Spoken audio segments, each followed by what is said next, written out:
Chapter 284. I'm a freeloader. The only possibility was that Gubang and Guanghua had come to some sort of agreement in private, but Pingzhan didn't know what it was. A bad feeling rose in his heart. Guanghua looked at Gubang smugly after he was done, only to find that Gubang's face was as black as a sheet. Yes, very, very dark. Gubang was about to explode from anger. He'd been very happy when Pingzhan said that he'd be handing over his entertainment business to Guanghua. But now that Guanghua was rejecting it, Gubang couldn't help but curse him for being an idiot. Why did you reject it? Couldn't you just accept it? It's in your hands anyways, why wouldn't I be at ease? We're in the same boat now, I'm not afraid of you betraying me. Would you be able to save your son if you did? But wouldn't Pingzhan know about the relationship between the two of them if you rejected him like this? Gubang hadn't wanted to expose their relationship so prematurely, planning to give Pingzhan a fatal blow when he least expected it. Now that their relationship had been exposed, the so-called surprise attack was no longer possible. Pingzhan would definitely be on his guard, and he'd have to make use of this relationship. Gubang really wanted to curse at him. He'd finally gotten a trump card, and he didn't think he'd have to use it this soon. He didn't want to fall out with Pingzhan just yet, because even if he did become chairman, as long as Pingzhan was still around, he wouldn't be able to give away the real estate company on his own. Gubang glared at Guanghua hatefully, but there was nothing he could do at this point. No matter how hard he tried to deny it, anyone could tell that he had a relationship with Guanghua. There was no point in trying to explain anything. Capable people do more work. If that's the case, we'll do as Mr. Xie says. Pingzhan humphed coldly. Let's leave the entertainment business to Mr. Jean. I hope that Mr. Jean can train and reorganize as soon as possible so that accidents like this don't happen again. Don't worry, Chairman, I'll reorganize the amusement park immediately. Gubang nodded. Pingzhan was pissed, but so was he. Why was this Guanghua so stupid? Their relationship was exposed just like that? Gubang didn't go home right away after the meeting was a journey. He asked Guanghua out instead. Now that their relationship had been exposed, they had to move faster. That way, they'd be able to complete the chairman election before Pingzhan could react. On Monday, Lin Yi sat in Faubert's car and went to school. He packed some shark meat in a food container for Kang Xiaobo, Tang Yun, and Xiaofan. Anyway, it was a whole shark. Lin Yi roasted a large plate and stuffed the remaining half of the shark into the freezer. As for the map fragment in the shark's stomach, Lin Yi put it away in his drawer. He couldn't understand it right now, so Lin Yi didn't spend too much time studying it. He'd just have to wait for the chance to do so in the future. After what happened on Saturday, the relationship between the three had improved quite a bit. Meng Yao, at least, wasn't putting on a stern face anymore. Even if she had a problem with Lin Yi's womanizing ways, she wouldn't say it out loud. Meng Yao and Yushu kept talking about random topics on the way, but Lin Yi wasn't too interested. They were all things that girls liked, like fashion, cosmetics, and so on. Lin Yi didn't have anything to say. They were almost at school when Yushu pointed at a Mercedes not far away. Yao Yao, isn't that Pinliang's family car? Meng Yao couldn't help but frown at Yushu's words. She raised her head and saw Pinliang getting out of the car. Pinliang was under a lot of pressure. His uncle had called him last night to ask about the progress between him and Meng Yao. He heard that they hadn't even held hands yet, and Gubang had already called him a piece of trash. His uncle seemed to be making a move on Pingzhan Industries, but he hadn't even gotten Meng Yao yet. His uncle had given him a death order to get it done within a week, no matter what, even if he had to use force. What's done is done, and Pingzhan Industries would be his. Gubang actually didn't want Pinliang and Meng Yao to be together. Pingzhan only had one daughter, and his family business would definitely be given to Meng Yao in the future. In other words, Pinliang would be in Pinliang's hands. But Fabai wasn't someone who would willingly submit to someone else. Although Pinliang and Meng Yao being together would temporarily alleviate the pressure of him removing Pingzhan from his position as the new chairman, it was only temporary. Once Fabai gained power, he might use Pingzhan's shares to bite back at him. But he had no other choice since his relationship with Guanghua had been exposed. he had to seize the opportunity to take control of the company. As long as Pin Liang could handle Meng Yao and Ping Zhan, he would have time to take control of the company. Pin Liang got out of the car and turned around to see Meng Yao's Bentley behind him. He was just worried that he wouldn't have a chance to interact with Meng Yao. He ran over immediately when he saw Meng Yao's car, waiting for Meng Yao to get out. "Yao Yao sis, he's here." Yushu giggled as she looked at the attentive Pin Liang. "Oh my God!" Meng Yao rubbed her forehead. Why was this guy so annoying? Was there an end to it? "Lin Yi, get out of the car and chase him away." "Me? Get out of the car." Lin Yi paused. Wouldn't he expose his relationship with Meng Yao if he got out of the car now? "Yeah, get out of the car and chase him away." Meng Yao nodded. "I don't want to see him." "What if he asks why I'm in your car?" Lin Yi smiled bitterly. "It's on the way, let's hitch a ride." Meng Yao didn't think there was anything wrong with that. "Why don't you just not explain? He won't think too much anyway. You are Tang Yun's boyfriend." Meng Yao humphed inwardly. He was a shield her dad had hired, and now Tang Yun had gotten it for free. Just thinking about it pissed her off. "Ha!" Lin Yi smiled and got out of the car. "Yao Yao." "Huh? Lin Yi? Why are you in Yao Yao's car?"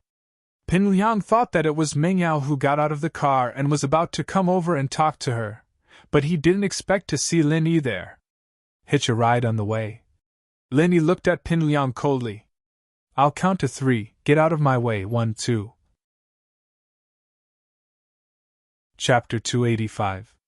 Chapter 285, Dr. Kang's birthday banquet. Lin Yi, naturally, wouldn't say anything to Meng Yao in the car after Pin Liang left. It'd only cause more misunderstandings. Lin Yi hummed a little tune as he walked towards school with the 2 containers in his hands. Another beautiful day of school life had begun. "Lin Yi!" Lin Yi had just reached the school gate when he heard someone calling him from behind. He turned around and saw that it was Lu Xingwen, running towards him. Behind Lu Xingwen was a pretty girl. Who else could it be other than Tang Yun? Lin Yi didn't need to ask to know that Xingwen had become Tang Yun's messenger again. "Xingwen, what's up? Yun wants you to wait for her for lunch." Xingwen's impression of Lin Yi had changed a little. It was also because of Fen's situation that Lin Yi was actively helping out, and so Xingwen didn't reject Lin Yi as much as before. Since Yun had accepted it, and was together with him, why should she care about anything else? Xingwen had the same thought in her heart. "Sure." Lin Yi didn't even think about it. He wanted to let Tang Yin taste the shark meat at noon, and the shark's fin was the only valuable part of the shark.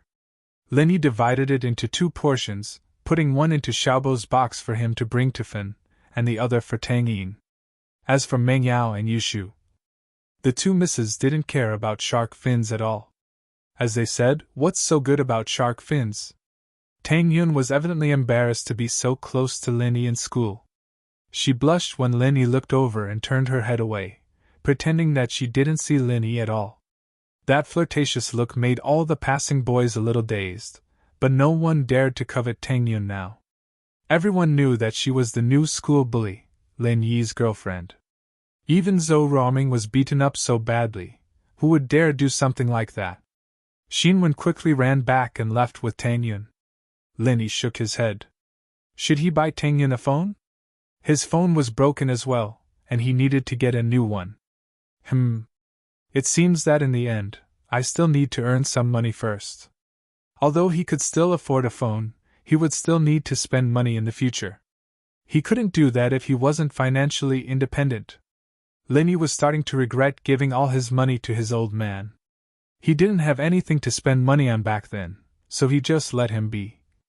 Now that he needed money, he hated that he didn't have enough. When he got to the classroom, Kang Xiaobo was already there. He complained when he saw Lin Yi. "Boss, where did you go yesterday? I called you the whole day, but your phone was turned off. I still have something important to discuss with you." "Oh? You were looking for me yesterday?" Lin Yi paused and remembered that his phone was soaked in water. It wasn't turned off, so he said, "My phone is broken, what's wrong?" It's my second grandpa's birthday next weekend. He invited me too. I was thinking if I should bring Xiaofan with me? Kang Xiaobo hesitated and said. Lin Yi was the only one who could make decisions for him in this kind of situation. Bring Xiaofan? To attend your second grandpa's birthday banquet? Lin Yi looked at Kang Xiaobo strangely. You want her to meet Kang Mingming? Yes. Boss, you know that Kang Mingming is a knot in Xiaofan's heart. If we don't get rid of this knot, even if she's with me, she will still think about Kang Mingming. Kang Xiaobo said. Although Xiaofan told me that she has already given up on Kang Mingming, I can be sure that there's still Kang Mingming deep in her heart from her sadness. Lin Yi nodded. Kang Xiaobo wasn't stupid. He didn't like Xiaofan blindly. He knew how to look at the relationship between the two of them. You're right. If she doesn't have Kang Mingming in her subconscious, then she won't have schizophrenia, nor will she have delusions. In fact, the root cause of Xiaofan's schizophrenia is Kang Mingming. If she can end it with Kang Mingming, then the wound in her heart will heal by itself. Yeah, that's what I was thinking, Xiaobo said. So, boss, I want to ask you to come with me, okay? Me? Go with you? Lin Yi didn't expect Kang Xiaobo to have such a request. Why would I go? Besides, do you need to bring so many outsiders to your second grandpa's birthday banquet? Kang Xiaobo bringing Xiaofan along was barely acceptable. However, if Kang Xiaobo said that Xiaofan was his girlfriend, it was still acceptable. What would it be if Lin Yi went? Kang Xiaobo's classmate? Boss, you said it before. The root cause of Xiaofan's schizophrenia is Kang Mingming. I'm bringing her to end it, but I'm also afraid that Xiaofan won't be able to bear the pressure of sadness. What if her illness acts up again? Kang Xiaobo said worriedly. Actually, boss, I also want you to give me some courage. Since you call me boss, it's not a problem for me to go with you. Lin Yi naturally didn't mind going with Xiaobo, but he said, I told you before, you're bringing so many people, are you sure it'll work? Don't worry about this, boss. Kang Xiaobo said. In fact, my second grandpa's family would hold many gatherings like this every year. The birthday banquet is just one of the reasons. Every time, he would invite some friends to bring their children to participate. It's mainly to improve the friendship of the next generation. Although it's called a birthday banquet, it's actually a cocktail party for networking resources. Everyone can bring their friends to participate. It's just that I didn't like to socialize like this in the past, and no one would try to make friends with me. As he said this, Kang Xiaobo laughed at himself. As a descendant of House Kang, he was the one who was ignored every year. Looking at his cousins being surrounded by a group of boys and girls, Kang Xiaobo felt a little disappointed. But it wasn't surprising. Those who came to make friends with him weren't stupid. The direct descendants of Dr. Kang were the ones who were valued. For a branch descendant like Kang Xiaobo, it was fine as long as they didn't lose face. No one would purposely try to please him. I see. Let's go then. Lin Yi nodded. Lin Yi also wanted to see what kind of person Dr. Kang was. In the future, if he cooperated with Dr. Kang, he would definitely become a competitor. Boss, do you want to bring Tang Yin along? Kang Xiaobo smiled and suggested. Chapter 286. Written in Blood by Liang Bro. I just want to find a partner for Fen, Kang Xiaobo said. I'm afraid that Fen won't have any fun going by herself, she's best friends with Tang Yun. I'll ask her then. Lin Yi, naturally, wouldn't make the decision for Tang Yun. Alright, I'll ask Fen to talk to her again. Kang Xiaobo finally had one thing off his mind. If Lin Yi wasn't with him, he really wouldn't dare bring Fen along. God knows what kind of trouble would happen. Right, here's something for you, Lin Yi said as he took out a container from the bag and handed it to Kang Xiaobo. What's this? Kang Xiaobo took it and looked at it. It looked like food. Shark meat and shark fins. Are you going to the hospital to visit Fen? Bring it along, you guys can eat together, Lin Yi said. Shark meat and shark fins? No way? Boss, where did you get this? It's pretty rare, isn't it? Kang Xiaobo's eyes were wide open. I bought it from the market. Lin Yi naturally wouldn't say that he killed the shark himself. That would be too shocking. Heh heh, I knew you're good to me, boss. I'll go enjoy it with Fin at noon, heh heh. Khan Xiaobo said happily as he put away the container. Pin Liang was very pissed today. It was like this Lin Yi was sent by the heavens to oppose him. Why was it that every time he wanted to do something, Lin Yi was always in his way? Hitchhiking? Mother ***, how could he get a free ride? This kid was pretty shameless, hitchhiking with Mengyao's family? The most infuriating part was that Mengyao actually allowed him to hitchhike. Are you kidding me? Of course, Pin Liang didn't think that Lin Yi had anything to do with Mengyao. First, Mengyao wouldn't fall for Lin Yi. Second, Lin Yi had a girlfriend. His girlfriend was the commoner school beauty, Tang Yun. Everyone in the school knew about this, including Mengyao. Therefore, if there was any interaction between the two of them, it could only be what Lin Yi had said, that they had hitched a ride. As for why Lin Yi was hitchhiking, Pin Liang couldn't ask. If he asked Mengyao, she'd ignore him. Asking Lin Yi was asking for a beating. Brother Liang, what's wrong? Why do you look so worried? Xiaofu asked carefully as he looked at Pin Liang's hurt face. Now that Naipeo was gone, he was Pin Liang's only dog. Pin Liang wasn't having a good time, and Xiaofu wasn't having a good time either. He used to be arrogant, and no one dared to mess with him. Now, he had to be careful, afraid that he'd piss off a god like Lin Yi and beat them up again. How were they supposed to live like this? It's all because of that bastard Lin Yi. That bastard! I wanted to go talk to Mengyao this morning, but that bastard just happened to be there and kicked me out. Pin Liang was furious, but he didn't dare speak too loudly. Xiaofu withered when he heard that it was Lin Yi's fault. Liang bro, we're weak right now. We're no match for him. We need to think about this. If we can't, we'll just endure it until we graduate from high school and go to college. I don't believe that Lin Yi will still be with us then. Forget it, let's not talk about him. Pin Liang didn't want to talk about Lin Yi either. The problem is, how can I move Mengyao? She doesn't seem to have any feelings for me?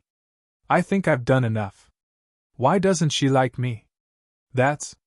Xiaofu hesitated. Liang bro, Mengyao's not a normal person. She's from a good family as well, so I don't think normal methods will work on her. We'll have to use some special methods if we want to move her. What's that? Xiaofu, do you have any good ideas? Pin Liang's eyes lit up. He seemed to think that Xiaofu was making sense. I read a book a few days ago.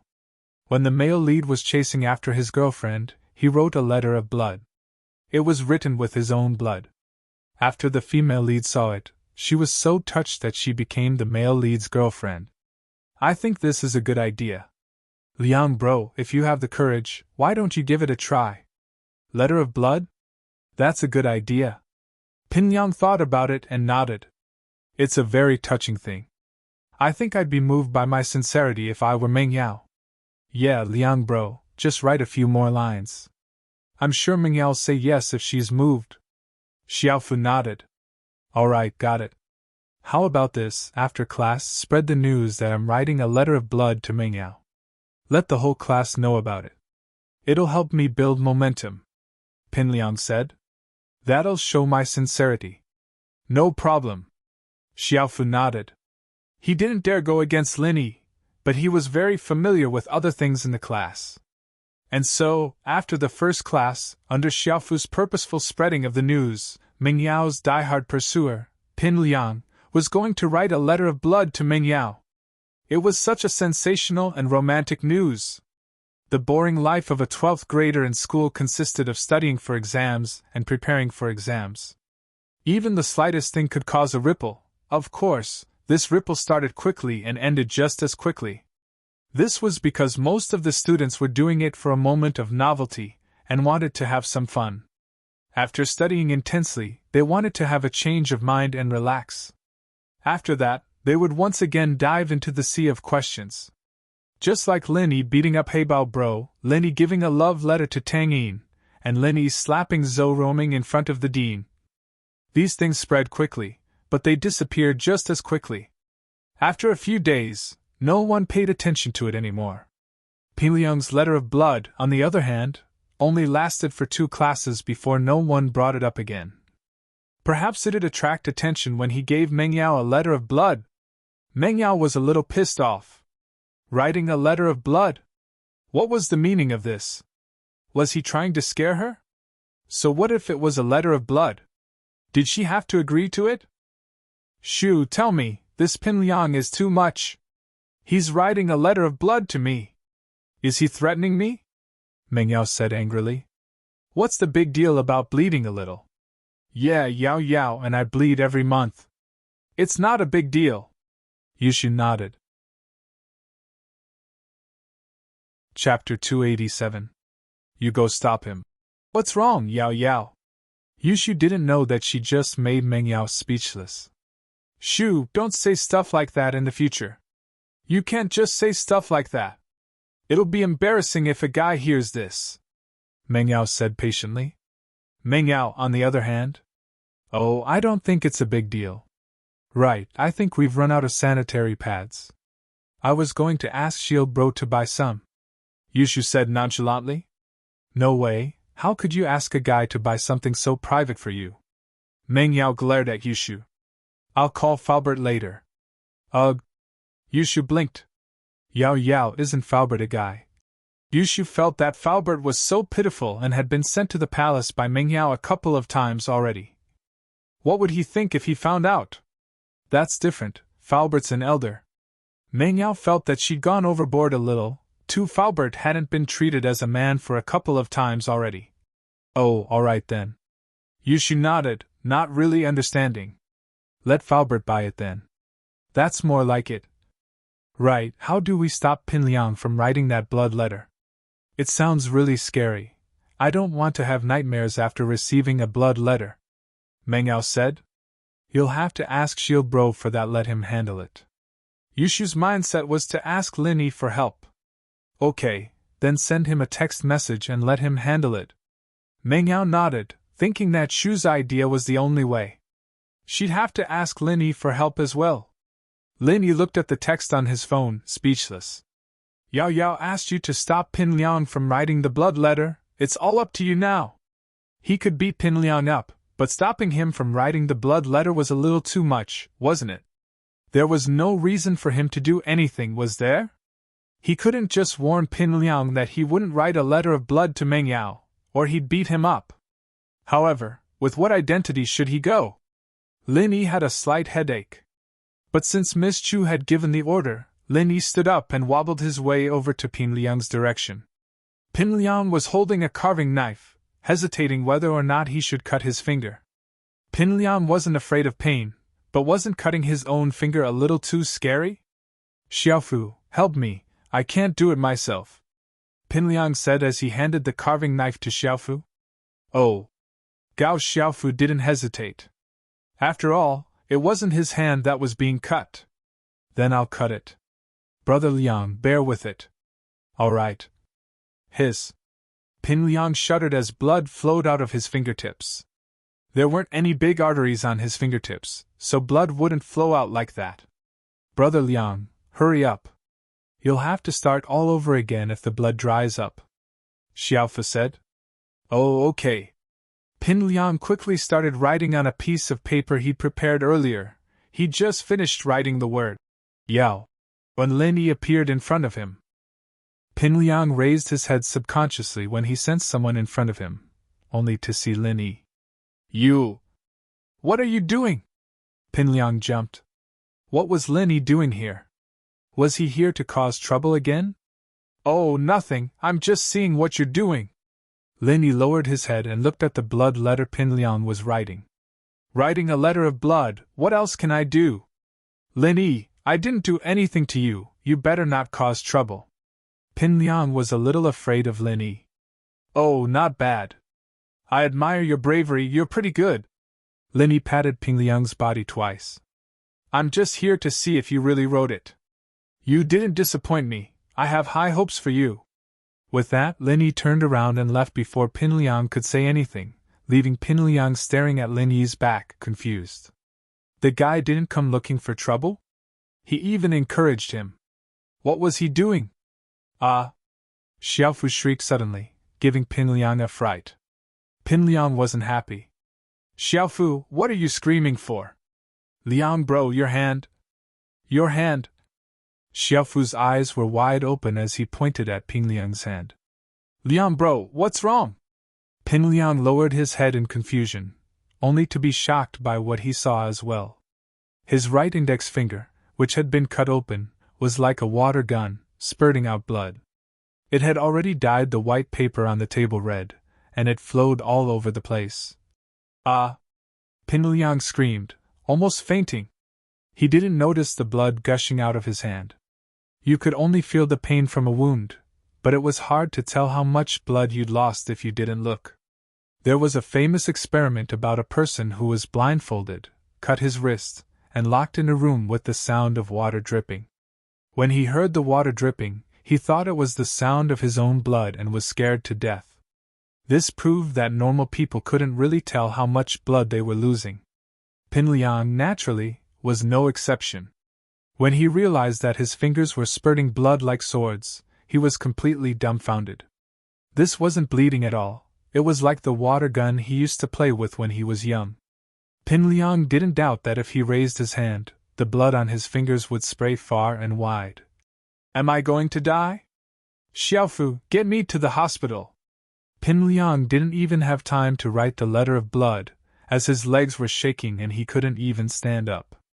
Fu, hurry, call my dad, tell him to come get me! He yelled, panicking. Fu, hurry up and call my dad, tell him to come get me! Everyone in the classroom looked at Pin Liang curiously, covering their mouths when they saw the blood gushing out of his finger. How could a finger bleed like this? Yao Yao, look, Pin Liang's hand turned into a water gun.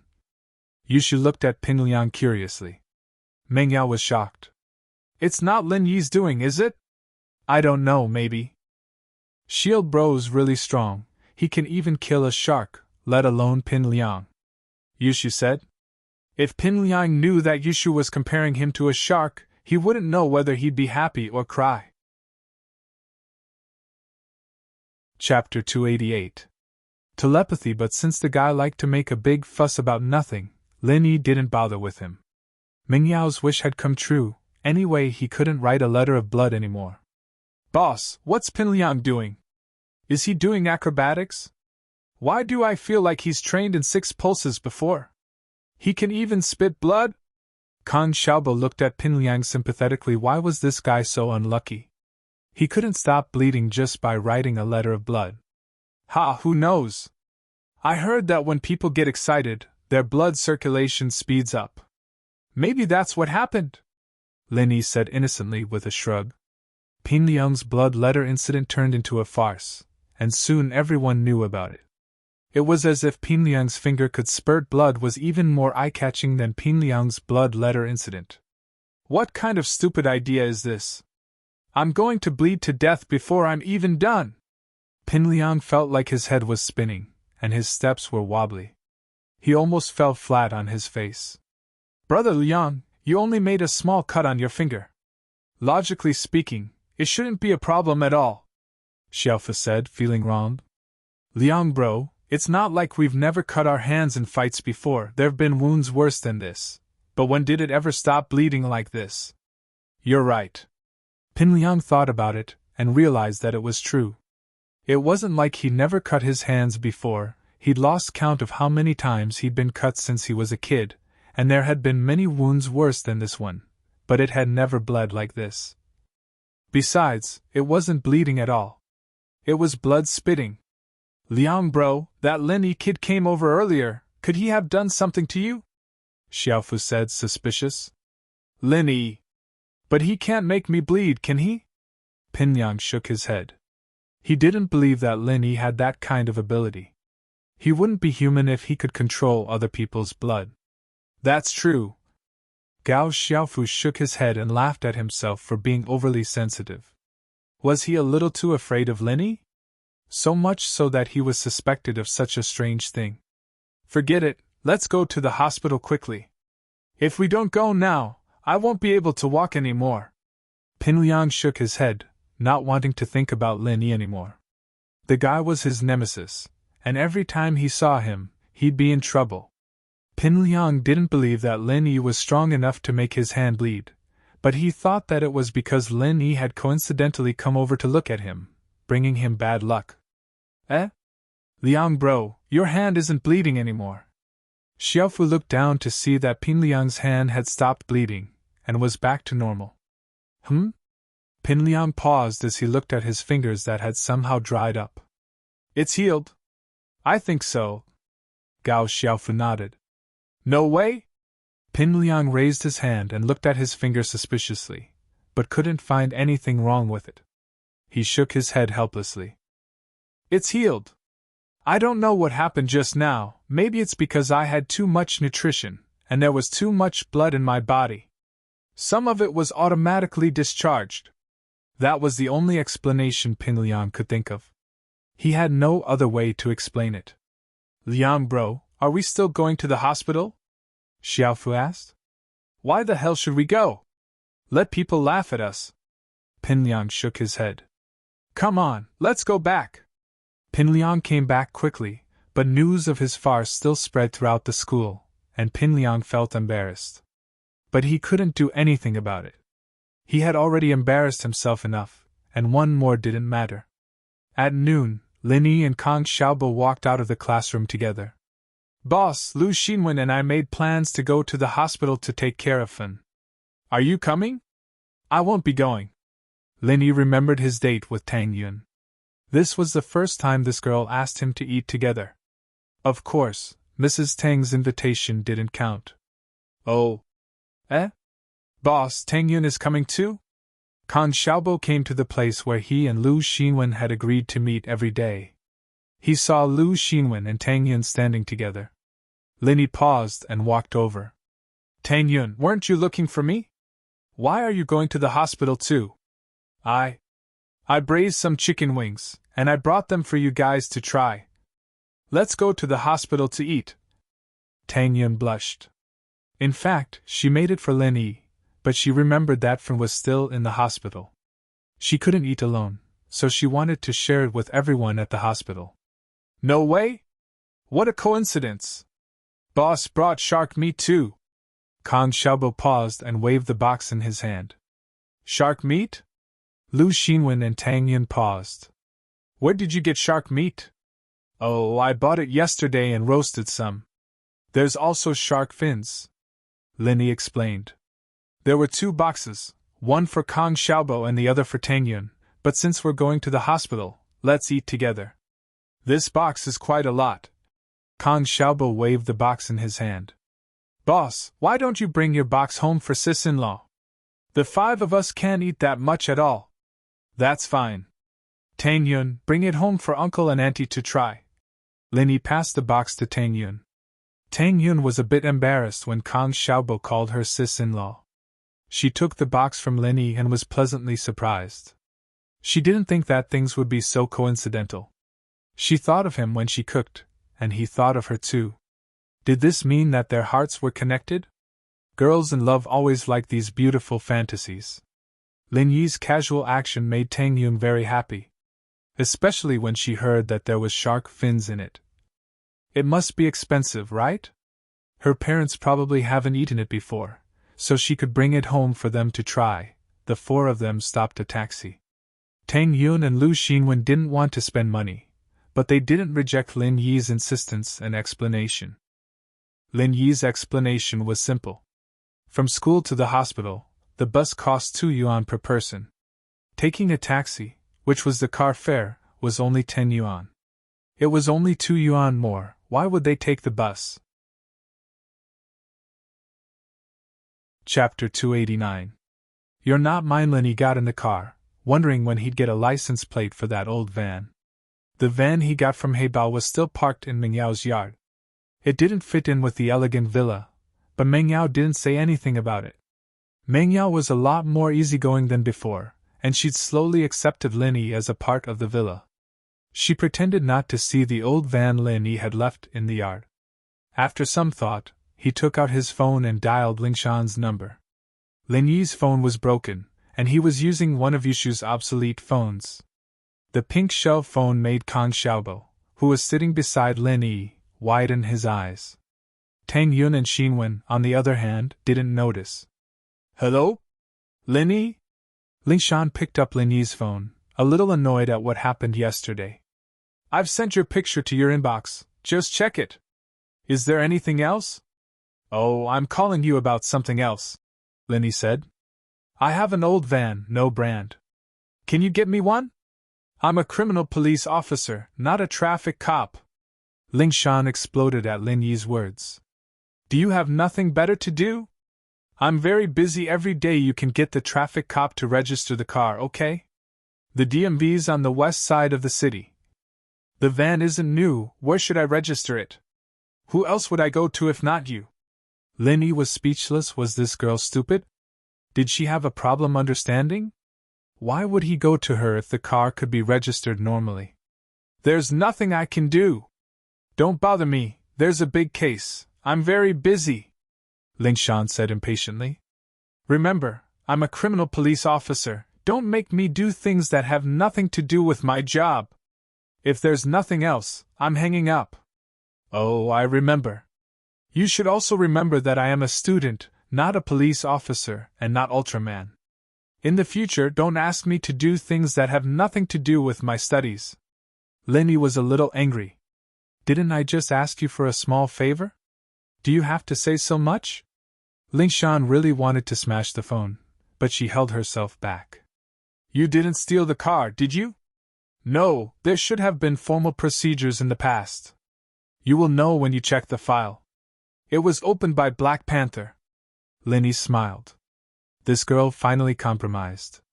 Then drive over in the afternoon.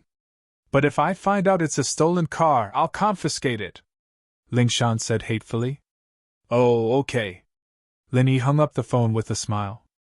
Boss, your phone, why did you change it to this one? Kang Xiaobo wasn't interested in Lin Yi's phone call. He had seen Lin Yi drive better cars before, so he wasn't interested in Lin Yi's broken van. Didn't I say that my phone is broken? This is a friend's abandoned phone, I borrowed it, Lin Yi said. Let me see. Kang Xiaobo extended his hand. Lin Yi didn't think much of it, and passed the phone to Kang Xiaobo.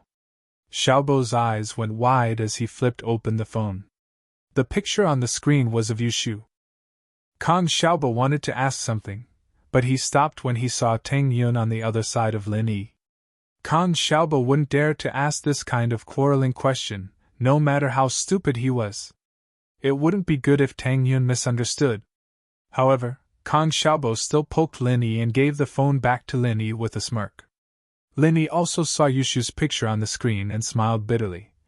The owner of this phone is the same person as the beetle. Lin Yi was embarrassed that Kang Xiaobo saw Yushu's picture twice.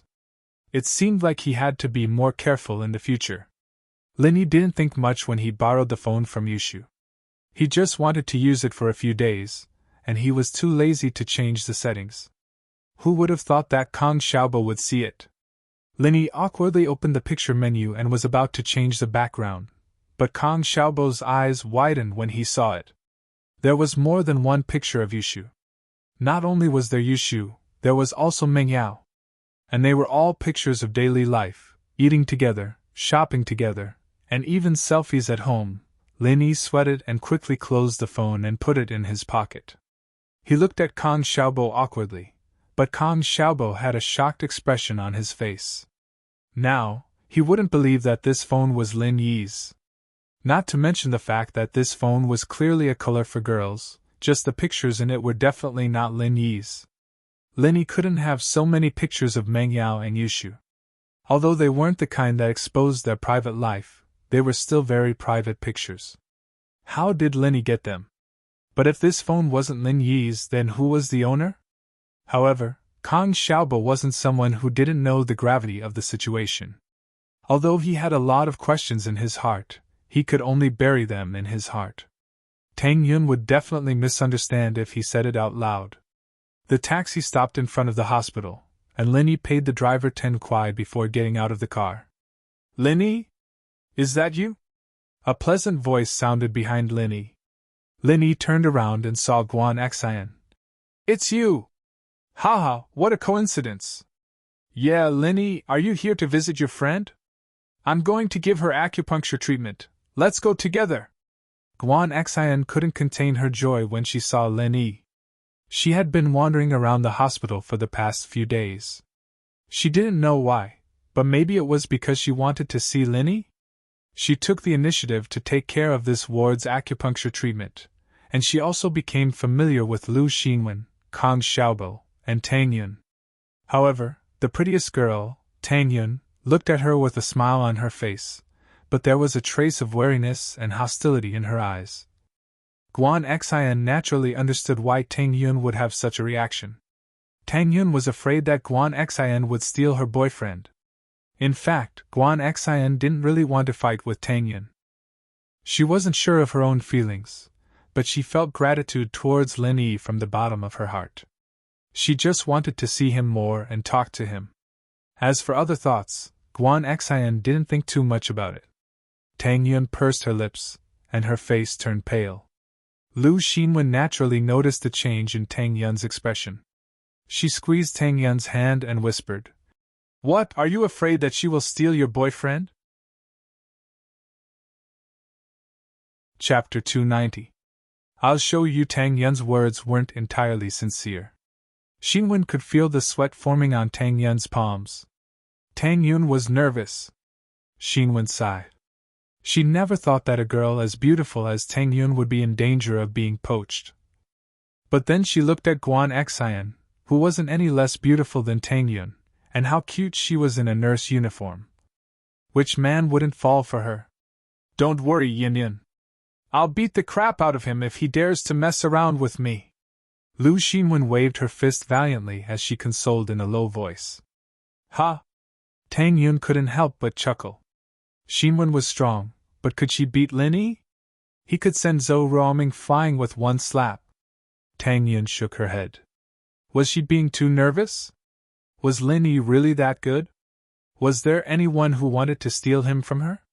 Plus, they weren't really boyfriend and girlfriend. They were just close friends. If he really liked Guan Xian, there was nothing she could do. She couldn't just stick to him, right? Boss, you're amazing! Tell me the truth, is there something going on between you and Guan Xian, sis? Kang Xiaobo wasn't an idiot. Seeing Guan Xian's passion for Lin Yi, he naturally thought of something. Sis? She's older than you. Lin Yi glared at Kang Xiaobo. It's nothing. I met her when I came here to get my bandages changed. We're pretty close. Injured? Where? Kang Xiaobo laughed as his eyes scanned Lin Yi's body. You bastard! Lin Yi slapped the back of Xiaobo's head. He didn't want to waste any more time with the guy. He walked over to Guan Xian's side. Sorry for troubling you with my friend's situation. Having an acquaintance in the hospital, even if it was just a nurse, was a lot more convenient. Lin Yi knew that. He couldn't just call Elder Guan for everything, could he? If it was a small matter, the nurse would be able to help. It's nothing. It's what I should do. Guan Xian blushed, a little embarrassed. I'm not going to affect your relationship with your girlfriend, am I? Guan Xian looked at Tang Yun's unhappy face and didn't know what to do. Although she was older than Tang Yun by a few years, she was still a girl who had just left school. She wasn't that mature, and she was worried that Lin Yi would distance himself from her because of Tang Yun. Heh! Lin Yi smiled. I won't. In the ward, Guan Xian put the drip on Fin and left in a hurry. Although she wanted to stay and talk more with Lin Yi, she had other wards to take care of. It was a serious matter, and she couldn't delay it. Guan Xian knew the importance of it. Therefore, when Kang Xiaobo and Lu Xinwen asked her to stay for lunch, Guan Xian waved her hand and rejected. I really have other wards to go to. You guys eat first, I'll eat later. Tang Yun, on the other hand, felt a little embarrassed. She thought that Guan Xian was embarrassed because she and Lin Yi were here. Women were naturally sensitive, and naturally, they could tell that Guan Xian was interested in Lin Yi. However, Tang Yun felt bad seeing Guan Xian being so eager to draw a line between them. They were all women, and there was no need to make things difficult for women. It was their own business that they liked Lin Yi. Moreover, Guan Xian didn't express anything. Why did she have to be so aggressive? Guan Xian was busy with Fin's matter, and Tang Yun saw it. Tang Yun hesitated for a while and stood up. Guan Xian sis, why don't we eat together? Thank you. Guan Xian smiled. Patience can't be delayed. Eating is a small matter. Why don't you guys treat me to a big meal when Fin is discharged? That's fine. Tang Yun nodded and didn't try to persuade her to stay. It seemed that she was thinking too much. Guan Xian really had something to do and couldn't stay. Lu Xinwen looked at the sentimental Tang Yun and sighed. Yin Yun had really sunk into it. If it was in the past, why would she think about these things? Fin was very happy that everyone came to visit her at noon. After a few days, Lin Yi noticed that Fin had become a lot more cheerful and talkative. She could tell jokes to everyone, and the room was filled with laughter. Of course, this was all Kang Xiaobo's credit. Kang Xiaobo would accompany Xiao Fin every day, chatting with her and telling her about the things that happened in the school. Lin Yi, I didn't expect you to be the school's big bully. Xiao Fin naturally understood Lin Yi from Kang Xiaobo. You can't bully Yin Yun. Otherwise, we won't let you go. Haha, I won't. Lin Yi smiled. You should say that to Kang Xiaobo, right? Xiao Fin was a bit shy after hearing Lin Yi's words. She lowered her head slightly. After lunch, Lu Xinwen went to the washroom to wash the containers and utensils. Kang Xiaobo sat at the head of Xiao Fin's bed hesitantly. It was obvious that he wanted to talk about the gathering this weekend. Lin Yi held Tang Yun's hand. Tang Yun trembled slightly and rolled her eyes at Lin Yi. Why are you holding my hand? Xiaobo has something to say to Xiao Fin. Let's go over there. Lin Yi pointed at the bed opposite them. Oh. Tang Yun just noticed that Kang Xiaobo seemed to have something to say. She ignored Lin Yi's hand and sat on the bed opposite them. Although they were quite far away, they could still hear what Kang Xiaobo said. Kang Xiaobo told Xiao Fin about his second grandpa's birthday. Naturally, he also told her about Kang Mingming. This was the first time Xiao Fin knew about Kang Xiaobo's identity. He was that person's cousin? Kang Xiaobo invited Xiao Fin to his second grandpa's birthday party. Xiao Fin hesitated and lowered her head. She was nervous and didn't know what to do.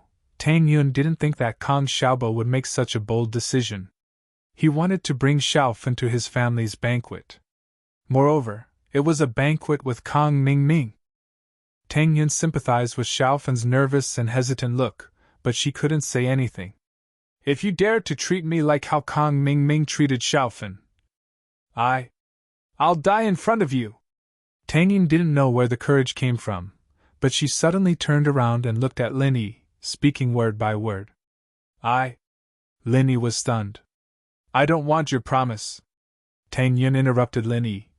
Kang Mingming promised Xiao Fin before, but he abandoned her. But I'm not Xiao Fin. Have you thought it through? If you don't want me in the future, I'll really die in front of you. Chapter 291. Chapter 291, Psychopathic Killer. I won't. Lin Yi clenched his fists. This was his last mission, and he'd be free once it was over. He'd be able to stay in this city and live with the girl he loved. Tang Yun didn't say anything else. She felt sorry for Fin, and she didn't want the same thing to happen to her. This was the reason why she kept confirming Lin Yi's feelings. She had to be certain, because she was already unable to extricate herself, and was sinking deeper and deeper. Ling Shan was troubled.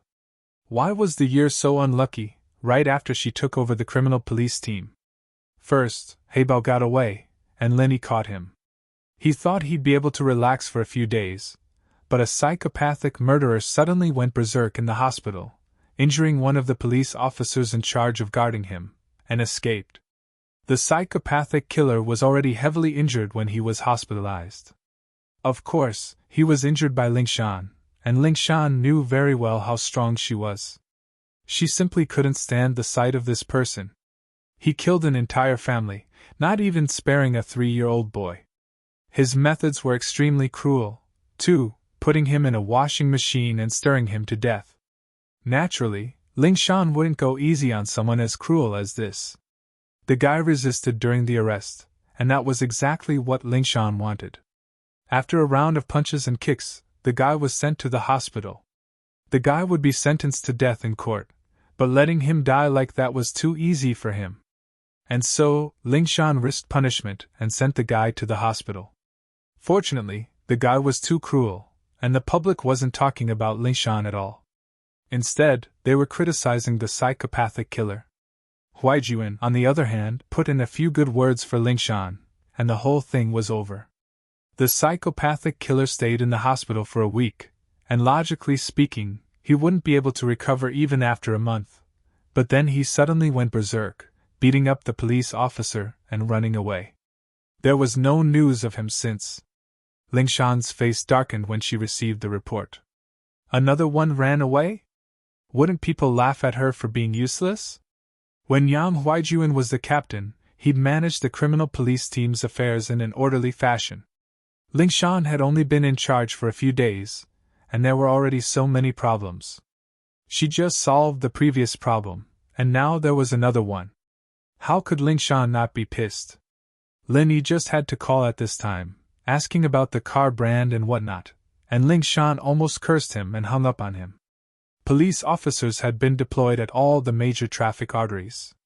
The moment that psychopathic murderer appeared, he would be discovered. However, the strange thing was that after the psychopathic murderer ran away from the hospital, it was as if he had disappeared. No one had seen him again. Logically speaking, the physical characteristics of this psychopathic murderer were very obvious. His head was wrapped in bandages, and he was wearing a hospital gown. Such an obvious person, if he ran on the streets, there would be witnesses. Unfortunately, there were none.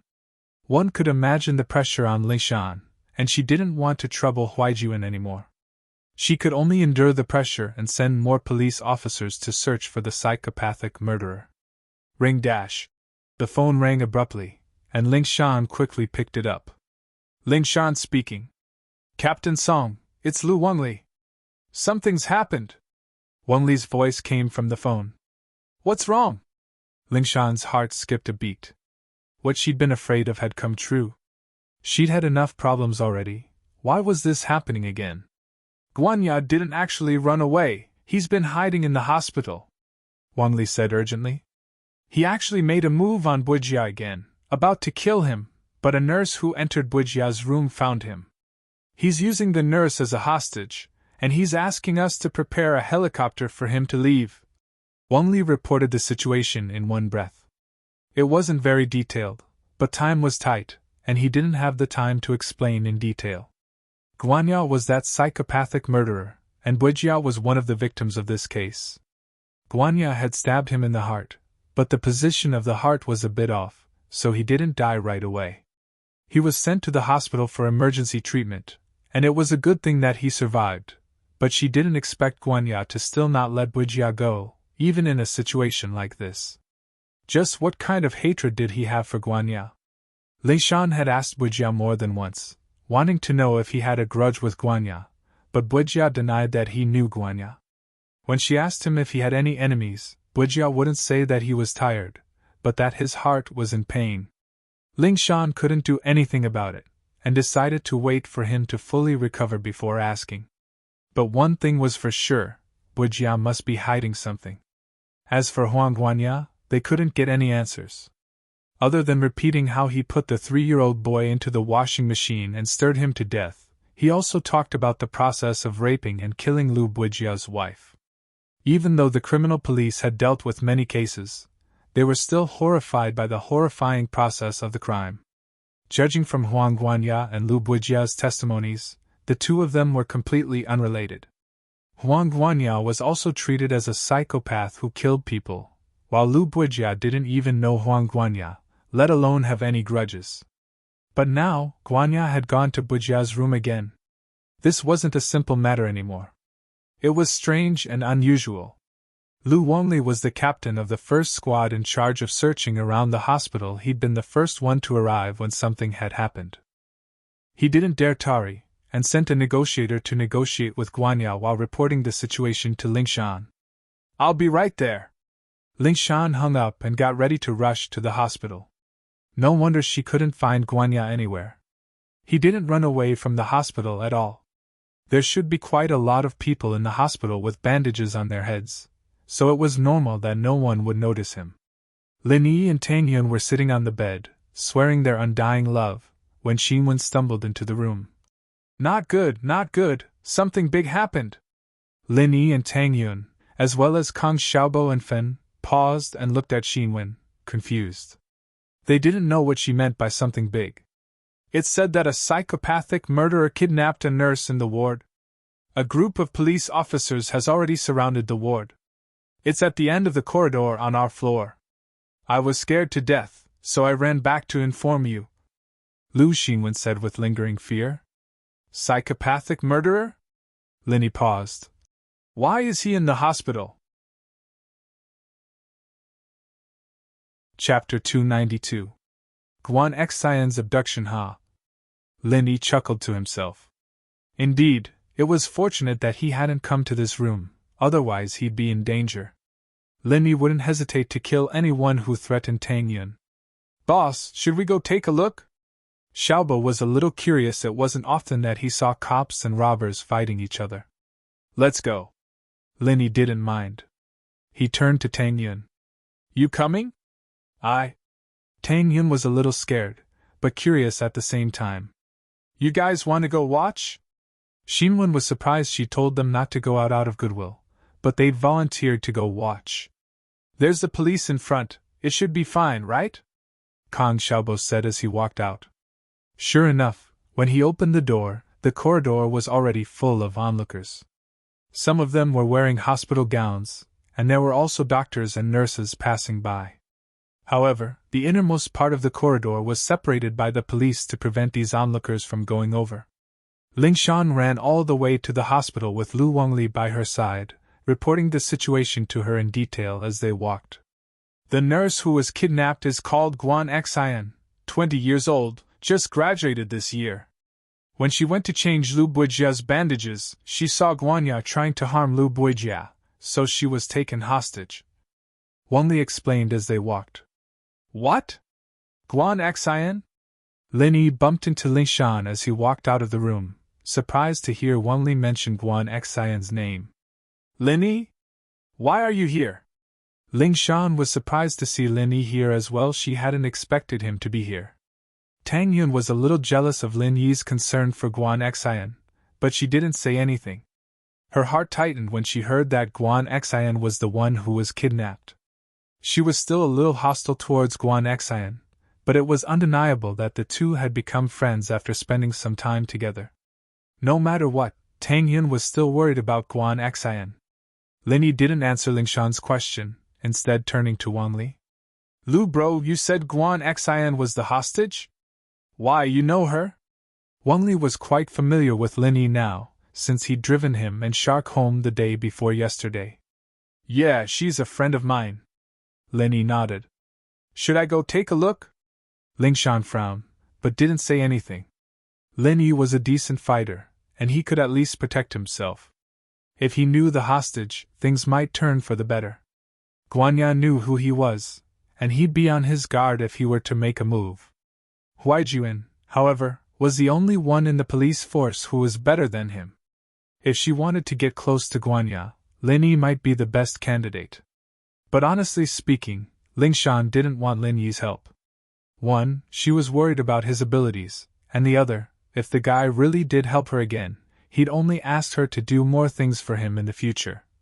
Don't talk to me like that. Guanya looked at the negotiator in front of him with disdain. Get me 500,000 in cash and a helicopter full of fuel, or I'll kill this girl. Guanya licked his lips, a fierce light in his eyes. He tightened his grip on Guan Xian's neck, and a thin line of blood appeared. The negotiator was also sweating profusely. He had not expected Huang Guanya to be so unmoved by force or persuasion. He had not listened to a single word he had said to him. Instead, he had told him about how he had killed a 3-year-old boy in a washing machine. All right, I'll do it, Ling Shan's voice sounded. But you have to ensure the safety of the hostage. Ling Shan didn't have a choice, she had to stall the criminal first. If Guanya hurt the hostage, she'd be held responsible. She was only a temporary captain right now, and she'd probably never get promoted. She'd even be demoted. Don't come near me! Guanya's eyes flashed with hatred when he saw Ling Shan. He was a little afraid of this woman, and he wasn't a match for her. Letting her get close would put him in danger. All right, I won't go. Ling Shan frowned.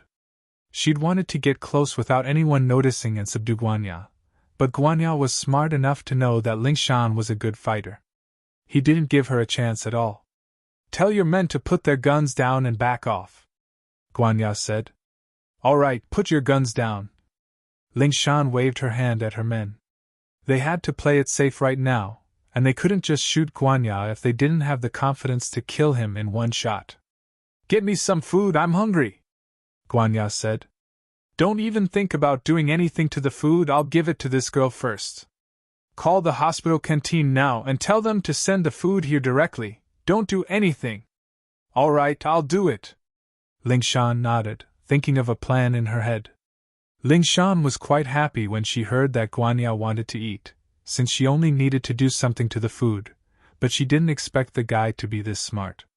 Calling the hospital to deliver food to her face to face. It seemed like it would be hard to do anything in such a short amount of time. Don't mind me, hurry up and shoot! The patient in the room was stabbed by him, and he'll be in danger if we don't save him, Guan Xian called out suddenly. Ling Shan paused, remembering that Bujia was still in the room. Her face turned ugly. She'd been so focused on dealing with Guanya that she'd forgotten about Bujia's situation. Fuck! Do you want to die, you bitch? I'll rape you first, and then I'll cut off your flesh piece by piece. Guanya wasn't expecting the nurse to go back on her word, and was pissed. He pressed the knife to Guan Xian's neck, pressing down hard enough to see the blood dripping down. Don't be rash. You don't want the deal anymore, do you? Li Shan stopped Guanya. What happened before was indeed a good opportunity. She could have killed Guanya if she'd ignored the casualties, but Ling Shan didn't dare take the risk. She really didn't dare. She didn't dare to make any more mistakes. Humph, don't threaten me. Guanya curled his lips in disdain. Chapter 293. A kiss. Get him to bring the food to my room, Guanya ordered. He didn't want to get distracted, so he had to get someone to bring it to his room for safety. I'm not going. I'm not going, don't look for me. The waiter was quite young, evidently new to society. He'd never been in a situation like this before. Huang Guanya's roar scared him so much that he fell to the ground. If it weren't for a policeman beside him who quickly helped him up, he would have dropped the lunch box in his hand. Guanya was speechless. There was someone this cowardly? He hadn't even done anything to the guy, and he'd gotten this scared just from a box of food? Wasn't he a little too much of a coward? Hurry up, get him to bring me the food, I'm hungry, Guanya yelled. No. I'm not going, definitely not even if you beat me to death. The waiter shook his head, fear in his eyes. There was actually a puddle of water under him. The police officer couldn't take it anymore. The guy was pissing his pants. He frowned at Guanya. Why don't I bring it in for you? Don't worry, I don't have a gun. I'll hand it over right in front of you. No, you bring it to me? Do I know you? Who knows if you'll ambush me? Guanya was no idiot. There was no way he'd let the police get close to him. That was suicide. Ling Shan was helpless as well. You saw it yourself. There's no way he'll bring it to you. We can't force him to, can we? Do you want me to send you some? You're even worse. Guanya rejected the suggestion immediately. How about this? Get some random bystander to bring it in. As soon as Huang Guanya said this, the crowd that had been watching from the sidelines immediately backed away. No one wanted to be called out to be a strong man. It was fine for these people to watch the fun, but it was absolutely impossible for them to do something dangerous. No one wanted to die, and delivering food to a gangster like this was a suicide mission. Ling Shan looked at the people who'd been watching the show retreating, feeling a little pissed off. She told them to stay away, but they didn't, coming so close to watch the show. Why were they running away faster than rabbits now? But there was nothing she could do about it. All she could do was complain in her heart. All of a sudden, Ling Shan turned her head and looked at Lin Yi not too far away. Although he hated Lin Yi, he had to admit that Lin Yi was very skilled. Even if he was still a distance away from him, it should be enough to deal with Huang Guanya, right? He was a suitable candidate to deliver food. One had to say, Guanya and Ling Shan thought alike this time. The crowd dispersed, leaving only Lin Yi standing there like an idiot. Guanya thought that it was just the young man's bravery, and didn't think much of it. Student over there, bring my food in here, I'll give it to you. It's you. Stop looking, I'm talking to you. Me? Lin Yi smiled inwardly, but put on a surprised face as he pointed at himself. Yes, hurry up, don't waste time. Guanya roared. You won't hurt me, will you? Lin Yi asked weakly, a little hesitant. I won't. Hurry up, Guanya said impatiently. Then, all right. You said it, you won't hurt me. Lin Yi nodded. Ling Shan was overjoyed as she gave Lin Yi a look, but Lin Yi didn't seem to see her at all. He went to get the food. Tang Yun wasn't expecting Lin Yi to be chosen by the gangster, panicking a little. She didn't want Lin Yi to take the risk. There were so many police officers here, it wouldn't be Lin Yi's turn, would it? She held on to Lin Yi's hand nervously. Lin Yi. It's fine. Don't worry about my skills, Lin Yi whispered to Tang Yun. Tang Yun paused. She was right, she was too worried. Lin Yi was able to beat someone as cruel as He Bao half to death, and he was able to save her from the building without a scratch. He must be very strong, and she didn't have to worry about anything. Plus, He Bao didn't even pose a threat to Lin Yi with a gun, let alone this knife-wielding guy. But then, you're the hero saving the damsel in distress. What if she marries you? Tang Yun started worrying about something else. This was the legendary hero saving the damsel in distress. Wasn't that the reason why she liked him? What if Guan Xian joined in and fought with her? Tang Yun couldn't care less about her embarrassment anymore. I can't just leave her to die, can I? Lin Yi didn't expect Tang Yun to be so meticulous. He squeezed her soft, moist hand. Then I won't? Then you should. Actually, Guan Xian is a good person. She's still worried about the patient in the room in a situation like this. Tang Yun respected Guan Xian, she was a kind girl. Hey, aren't you two going to die together? We'll talk about it after you send me food. Guanya wasn't too happy to see Lin Yi and a girl whispering sweet nothings to each other. Are you done yet? Let's talk about it when I come out. Haha, even the criminals don't want to. Lin Yi smiled. Yeah. Tang Yun nodded shyly.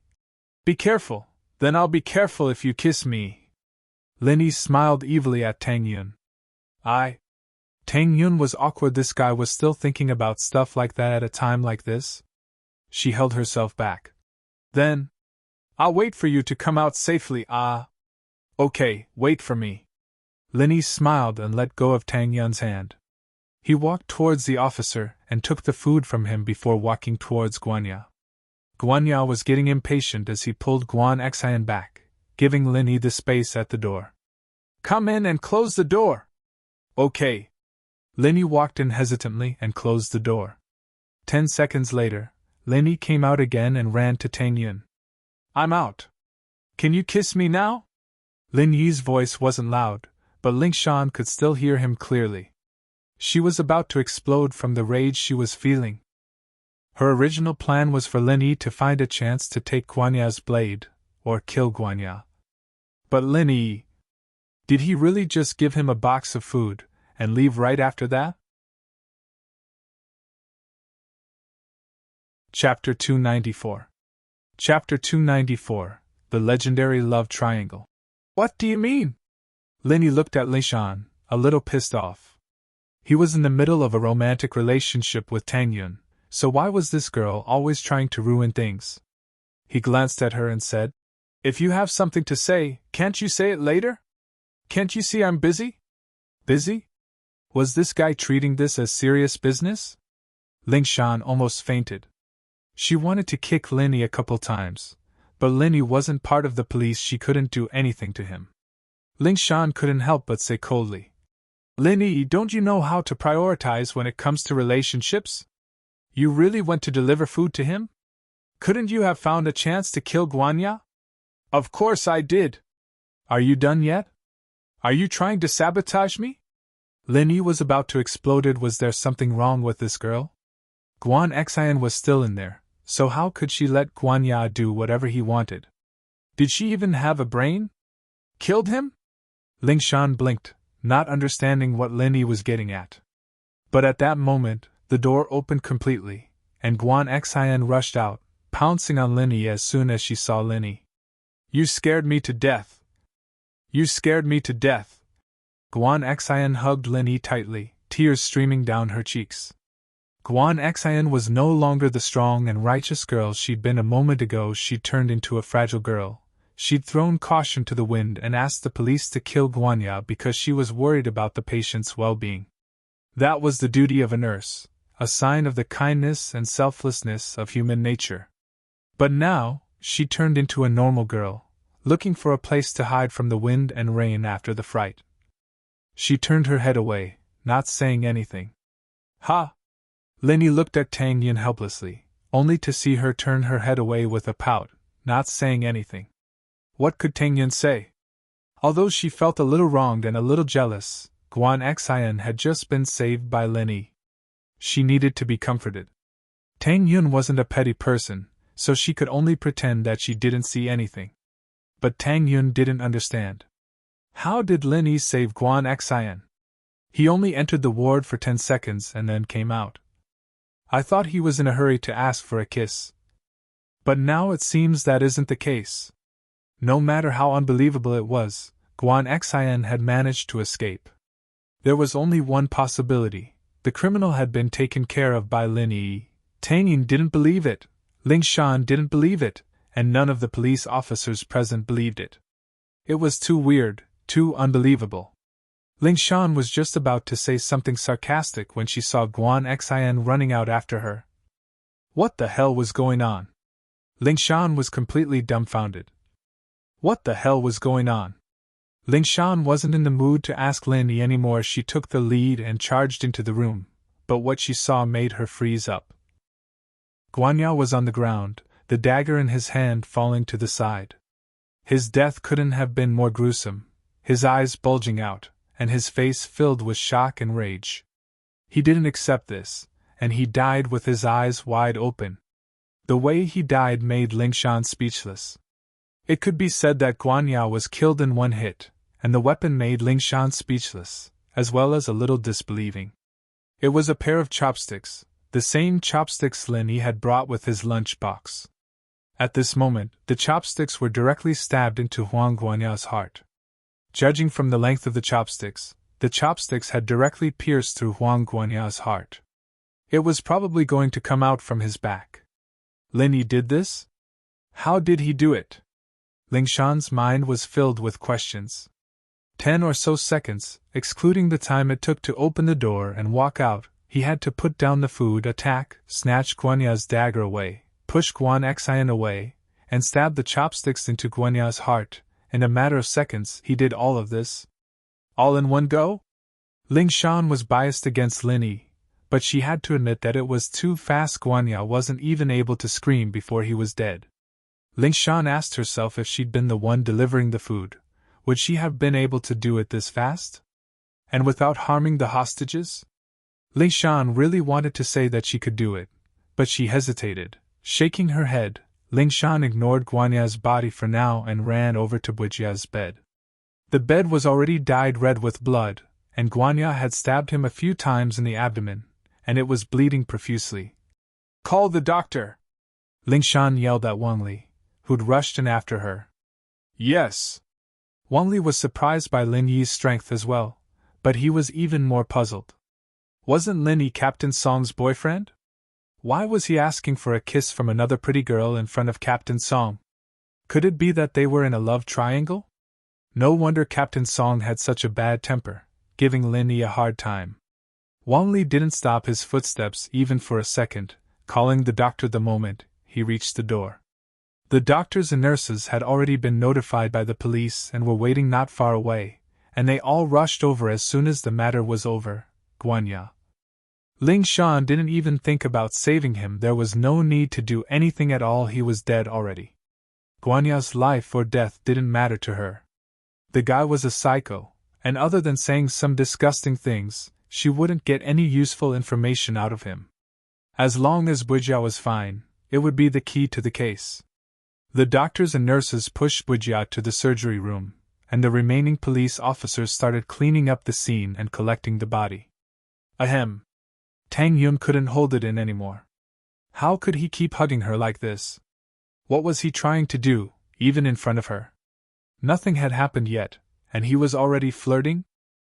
Guan Xian heard Tang Yun's coughing and came back to her senses, realizing that she was hugging Lin Yi tightly. She let go, embarrassed. It was just her instinct. Lin Yi saved her, and she subconsciously thought that Lin Yi's embrace was her safe haven. She didn't think too much about it, but hugging Lin Yi in front of his girlfriend was a little embarrassing. Chapter 295. Sending back and forth. The two were too far apart. They were about the same age, but they had different statuses. It was impossible for them to be together. On the other hand, Tang Yun was a good match for him. They'd have a bright future together if they got into the same university. Guan Xian sighed softly, feeling a little dejected. This was the first time she'd felt something for a man, and it wasn't hers. "He's not my boyfriend," Tang Yun said, embarrassed by Guan Xian's apology. "Ha!" Guan Xian smiled. This girlfriend of Lin Yi was quite an interesting one. Tang Yun was getting embarrassed by Guan Xian's smile. "Guan Xian sis, what are you laughing at? If he's not, then he's not. You can take him if you like." "Take him? If he's not your boyfriend, how can you just give him to me?" Guan Xian couldn't help but tease Tang Yun. Guan Xian was just a girl who hadn't experienced much of the world at home, in the hospital, and in front of her friends, she was still a kid. But in front of Tang Yun, who was 2 years younger than her, she naturally put on the airs of an older sister. Tang Yun paused. He wasn't her boyfriend, so why did she have to send him back and forth? Lin Yi smiled bitterly on the sideline. He wasn't a commodity? How could she send him back and forth? "Miss Guan Xian, is it? Please come with us for a statement." Ling Shan walked over, frowning as she looked at Guan Xian, who'd just gotten off Lin Yi's body. This pretty nurse was related to Lin Yi as well? "Is there something wrong with your head?" Lin Yi turned around. "Can't you see that idiot's injured her neck?" "Idiot?" Ling Shan paused, smiling bitterly inside. Only Lin Yi would call Guanya an idiot. The man who'd made her feel like she was facing a great enemy was nothing more than an idiot in Lin Yi's eyes. But Ling Shan couldn't say anything. After all, Lin Yi had taken care of Guanya in a matter of seconds. In front of Lin Yi, Guanya really was an idiot. However, Lin Yi's words were a little unpleasant to the ear. What did he mean by his brain wasn't sick? This guy has asked me more than once if I'm crazy. Don't be so sarcastic, right?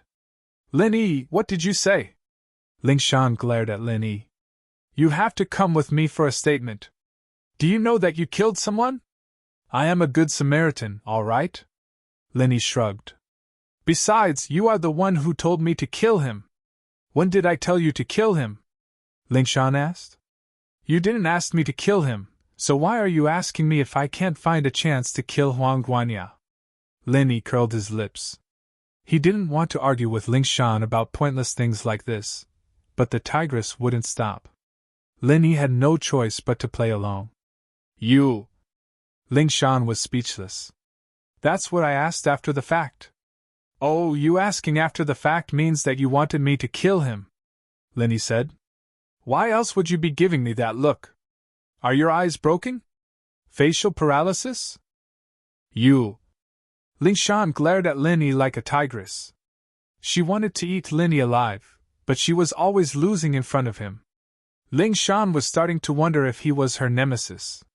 Lu Wangli looked at the furious Ling Shan from afar, and then at Guan Xian, who was close to Lin Yi. He was a bit troubled. Could it be that the love triangle wasn't enough, and now there was a four-way love triangle? All right, enough with the you owe me another favor. I'll be looking for your car this afternoon. Wait for me. Linny said before turning to Guan Xian, ignoring Ling Shan. Go put some ointment on your neck, there's still blood. Yeah. Guan Xian was a nurse, and naturally, she knew the severity of her injury. It was just a small cut, nothing serious. Guan Xian was taken away by the police after applying the ointment. Ling Shan, on the other hand, couldn't make up her mind to go get Linny again. Wasn't he looking for her car in the afternoon? She'll just do it then. On the way back to Fin's room, Linny reached out to grab Tang Yun's hand, but Tang Yun shook it off shyly. When? Linny asked with a grin. What? Tang Yun paused. Give me a kiss, Linny said. Next time. Tang Yun rolled her eyes at Linny. She'd lost all her courage after what happened to Guan Xian. How could she have the courage to kiss Linny? Then I'll kiss you? Linny, naturally, knew why Tang Yun was unhappy. Go to hell. Tang Yun, naturally, wouldn't agree. Ha! Linny wasn't in a rush. He walked into the room with Tang Yun and looked at the time. It was almost time for afternoon classes. Kang Xiaobo was saying goodbye to Fin. Fin hadn't made a final decision about accompanying Kang Xiaobo to his family's banquet. She needed to think about it. Kang Xiaobo didn't rush her. He only asked her to give him an answer after thinking about it. The four of them left the hospital and stopped a taxi. Linny got off near the villa area. He already told Kang Xiaobo and Tang Yun that he was going to register his car in the afternoon. Linny skipping classes had become a habit anyways. They didn't mind it anymore. Tang Yun couldn't do anything about it. Young Master Lin was a student like that. It was impossible for him to stay in school and study peacefully. Linny drove the van without a license plate all the way to Songshan's criminal investigation unit. Coincidentally, he didn't bump into any traffic police. Otherwise, he'd have to call Ling Shan again. Ling Shan sat in her office, feeling vexed. Buijia had been saved, but he wasn't out of danger yet. He was on a ventilator, and she didn't know when he'd wake up. It wasn't easy to find a clue for the psycho murderer case, and now it was gone. Ling Shan was feeling a lot of pressure. Was she really qualified for her current job? Ling Shan didn't say anything sarcastic when Linny came. She didn't dare offend Linny. She used to rely on Huaijuan to solve cases, but now, she relied on Linny. Ling Shan felt that she was such a piece of trash. She couldn't solve cases without relying on others? It was a contradictory feeling. Ling Shan thought that way, but she couldn't do anything about it. She copied down the van's frame number and engine number, and called the car management office to get the information on the van. The owner of the van was actually the owner of a car dealership in the second-hand car market. Chapter 296. A date at night. The owner of the car dealership waited for a couple of days, but Heibao didn't show up. He called the phone Heibao left behind, but it was turned off as well. Ling Shan didn't bother explaining after hearing the owner's words. She told him to come to the police station and accompany Linny to the car dealership. As long as the car wasn't stolen, Ling Shan didn't care where Linny got it from. All right, you're done here. Can you fill in your statement? Ling Shan said as she took out her notebook for Linny. Forget it, make one up yourself. The credit's all yours anyway. I don't want any of it. Linny said. No. Ling Shan refused flatly. Linny had killed Guanya in front of so many people. How could she give the credit back to him? What would people say then? Let me make a call. Linny couldn't be bothered with her. He dialed Huaijuan's number and handed the phone to Ling Shan after a few words. Listen. Ling Shan took the phone from Linny and listened to Huaijuan's voice. She wasn't too happy with the order, but she still nodded obediently. Got it, Chief Yang. Ling Shan frowned as she handed the phone back to Linny. Just what was this guy's relationship with Huaijuan? The selfless Huaijuan's image in Ling Shan's heart crumbled the moment he got involved with Linny. All right, you can leave now, Ling Shan said decisively. Since Huijuan said that the credit was hers, then it was hers. The criminal police were all old subordinates of Huijuan, and no one would object if Huijuan gave the word. Ha, don't come looking for me next time if you're going to be like that. Lin Yi was a little pissed as well. He was a special agent, and he didn't even pay for it. What was with this attitude? Ling Shan glared at Lin Yi, not saying anything. What the hell are you so cocky for? Do you think you're invincible?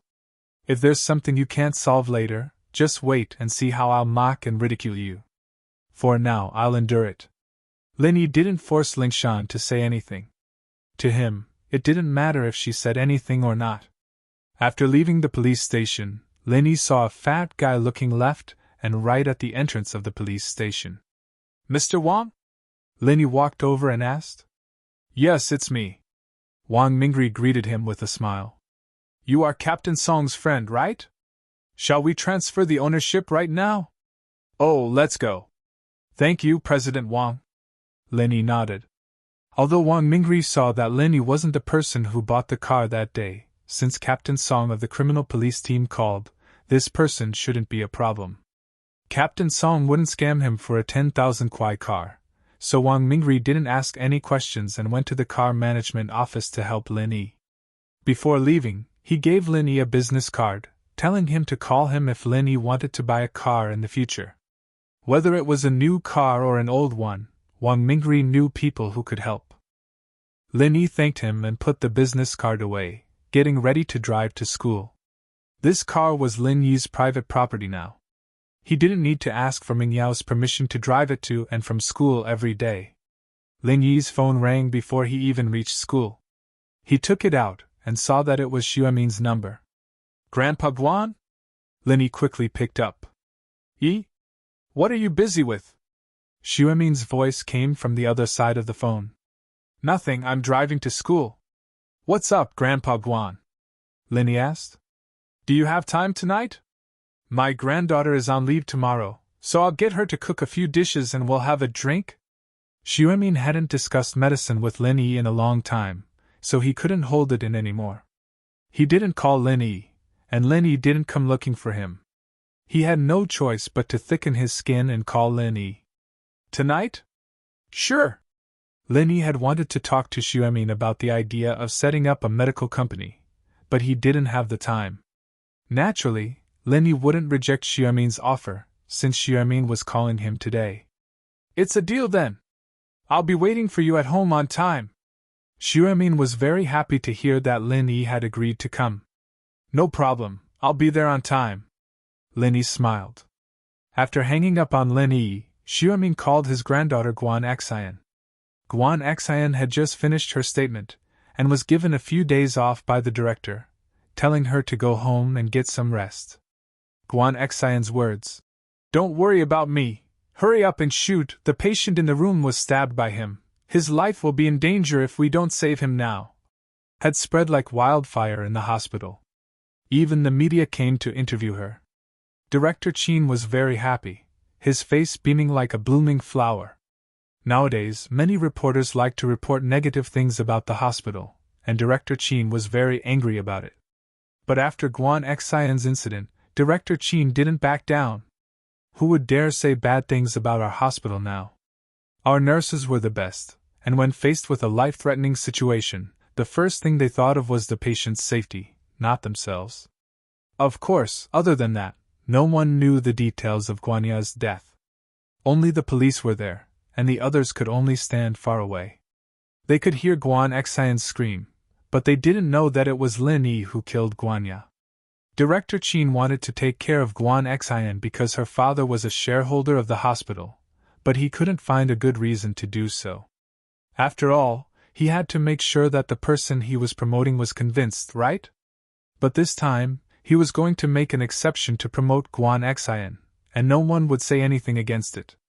She was such an excellent nurse, who else would he promote if not her? While giving Guan Xian a day off, Director Qin had already decided to hold a meeting with the hospital's leaders in the afternoon to discuss Guan Xian's personnel changes. Wasn't the old head nurse in the inpatient department about to retire? Let's promote Guan Xian to vice head nurse first, and then wait for her to take over. As for whether Guan Xin could achieve greater things in the future, that would depend on herself. Guan Xin had just left the hospital, and was about to go home when her phone rang. She took it out, and saw that it was a call from her family. Guan Xin froze. Did Grandpa find out about her injury? Guan Xin frowned, cursing the hospital's leader for being a big mouth and a flatterer. She was afraid that Grandpa would be worried, so she told Director Qi not to tell her father or Grandpa about it. But why was Grandpa calling so soon? Grandpa! Guan Xin picked up the phone and called Grandpa, a little uncertain. Xin, are you on leave tomorrow? Guan Xuemin asked with a smile. Chapter 297. Guan Xion's thoughts. Ask old Qin for a day off later and go home early, Guan Xuemin said with a smile. Go home early? What's up? Guan Xian paused. It looked like her grandfather really didn't know what had happened to her, nor did he know that she'd been asked to go home. A friend's coming over tonight, the handsome young man I told you about. He's so young, but his medical skills are amazing. Guan Xuemin smiled. I'd like to introduce you two to each other. He's about the same age as you, so you two should have something in common. Oh. Guan Xian lost interest as soon as she heard that. Lin Yi's figure floated into her mind once more. Guan Xuemin didn't see Guan Xian's expression, so he thought she was shy when he heard her reply. Then it's settled. When you get back, I'll have Auntie Lu buy some groceries with you. Make a few of your specialties tonight, and leave a good impression. Auntie Lu was Guan Xuemin's nanny, responsible for taking care of her grandfather's daily needs and buying groceries. Guan Xian was a bit reluctant, but it wasn't right for her to not give face to someone her grandfather respected. Getting to know him was fine, but getting to know him was out of the question. Lin Yi parked the car at the food street behind the school. A man with a fierce face walked up to Lin Yi as soon as he got out. Hey kid! Don't park here! School's almost over, and there's a stall here. The fierce-looking man was a stinky tofu vendor on the food street, and Lin Yi had parked at his brother's stall. His brother hadn't come yet, so he couldn't let anyone else take his spot. Lin Yi frowned. He didn't think there'd be so many problems with parking. This food street belonged to his family? Even the traffic police hadn't said anything about parking here, and here someone was looking for trouble. The fierce-looking man jumped when he saw Lin Yi raise his head. Fuck, he'd gotten himself into trouble. Master Lin, it's fine, just park here. It's fine, it's fine. The ferocious-looking man had clearly seen how Lin Yi had dealt with Zhang Biaoqiao that night. How could he dare to provoke such a person? Lin Yi shook his head, feeling a little amused. Just a moment ago, he was so fierce, but in the blink of an eye, his face changed. Then I'll stop here? It will stop here every day. No problem. Young Master Lin, I asked my brother to change seats. How could I affect your parking? Don't worry, I'll help you look after your car. I guarantee that no one will dare to scratch your car. The fierce man patted his chest and guaranteed. It wasn't a big deal for his younger brother to change the location of his stall, but if he angered Lin Yi, it would be a big problem. When he returned to class, he was just in time for the last self-study period. Seeing that Lin Yi was back, Kang Xiaobo immediately went over. Boss, you're back. I want to talk to you about something. Talk about something? What's the matter? Say it. Lin Yi looked at Kang Xiaobo and didn't know what he wanted. Can you lend me 200 yuan? Kang Xiaobo said with some embarrassment. 200 yuan? What do you want? No way, you don't even have 200 yuan? Lin Yi was a little surprised. Heh. I spent a bit too much this month. I always went to see Xiaofan and bought a lot of snacks. Kang Xiaobo was a little embarrassed. It's the end of the month. I don't have any money. I'll pay you back next month when I get my allowance. Oh, it's fine. You can use it. Lin Yi gave Kang Xiaobo 200 yuan. Lin Yi still had this bit of money. I'm thinking of buying a cheaper phone for Xiaofan. 200 yuan is enough, Kang Xiaobo said. Otherwise, it's not convenient to contact her. Heh. Linny smiled. You keep the 200 yuan to spend. I'll pay for the phone. You're giving her a gift. No matter what, you have to buy a decent one. You can't just buy a 200 yuan phone, right? Heh, thank you, boss. I won't be polite. When I'm rich in the future, I'll repay you. Kang Xiaobo didn't refuse and directly took it. I also want to buy a phone, and also one for Tang Yun. Linny said. Tomorrow afternoon, let's go to the phone shop together. Okay. All right, boss, can you lend me your phone again? Kang Xiaobo whispered. What do you want to see? Yushu or Mengyao? Linny gave this guy a knock on the head. You already have Xiaofan. Don't think too much. You can even see through this. Kang Xiaobo was a little embarrassed. It's just for the eyes. I'm not fated with the 3 school beauties. Tang Yun is my sister-in-law now. I don't dare to look around. I can only admire these 2 beauties without an owner. Study hard. Linny smiled helplessly. I won't let you look. Okay, I won't look. Kang Xiaobo was a little depressed. Tell me the truth, boss. Who does this phone belong to? Why does it look like a girl's phone? Can you tell me? Also, the beetle last time, you said it wasn't yours. I think it's a girl's too. Since you want to know so much, I'll tell you. Linny looked at Kang Xiaobo and said, the car and phone are actually Yushu's. We're living together. Ah? Xiaobo paused. TSK. Xiaobo said. Fine, I won't ask you anymore, alright? Linny shrugged. Most of the time, no one believed the truth. But it was a good way to solve the problem once and for all. Kang Xiaobo wouldn't ask about this anymore. Even if he knew the truth, Lin Yi didn't lie to him. He was living with Yushu, and Meng Yao as well. But to be more precise, they were living together. Lin Yi sent Meng Yao a text after school, telling her that he had something to do and would be back later. Meng Yao was already used to this type of text. She hired this guy, so why did he have so many things to do? Guan Xian was a little helpless at her grandpa's praises. If that guy was so good, why didn't he take him in as a godson or something? Why did he want her to hang out with him? Guan Xian already had someone in her heart. How could she accept someone else at a time like this? But Guan Xian couldn't tell her grandpa about this. She could only agree to it and walk to the kitchen unhappily. He wants me to cook with my heart? Why? If I cook well, what if he takes a fancy to me? What should I do? Wouldn't I be looking for trouble? Guan Xian thought that she might as well make it a little worse so that he wouldn't want to eat it again. Chapter 298. Chapter 298. Guan Xueming's selfish motives. Guan Xian was born into a family of scholars and doctors. House Guan was now on the same level as some of the bigger houses, but Guan Xian didn't have any of the bad habits of a rich young miss.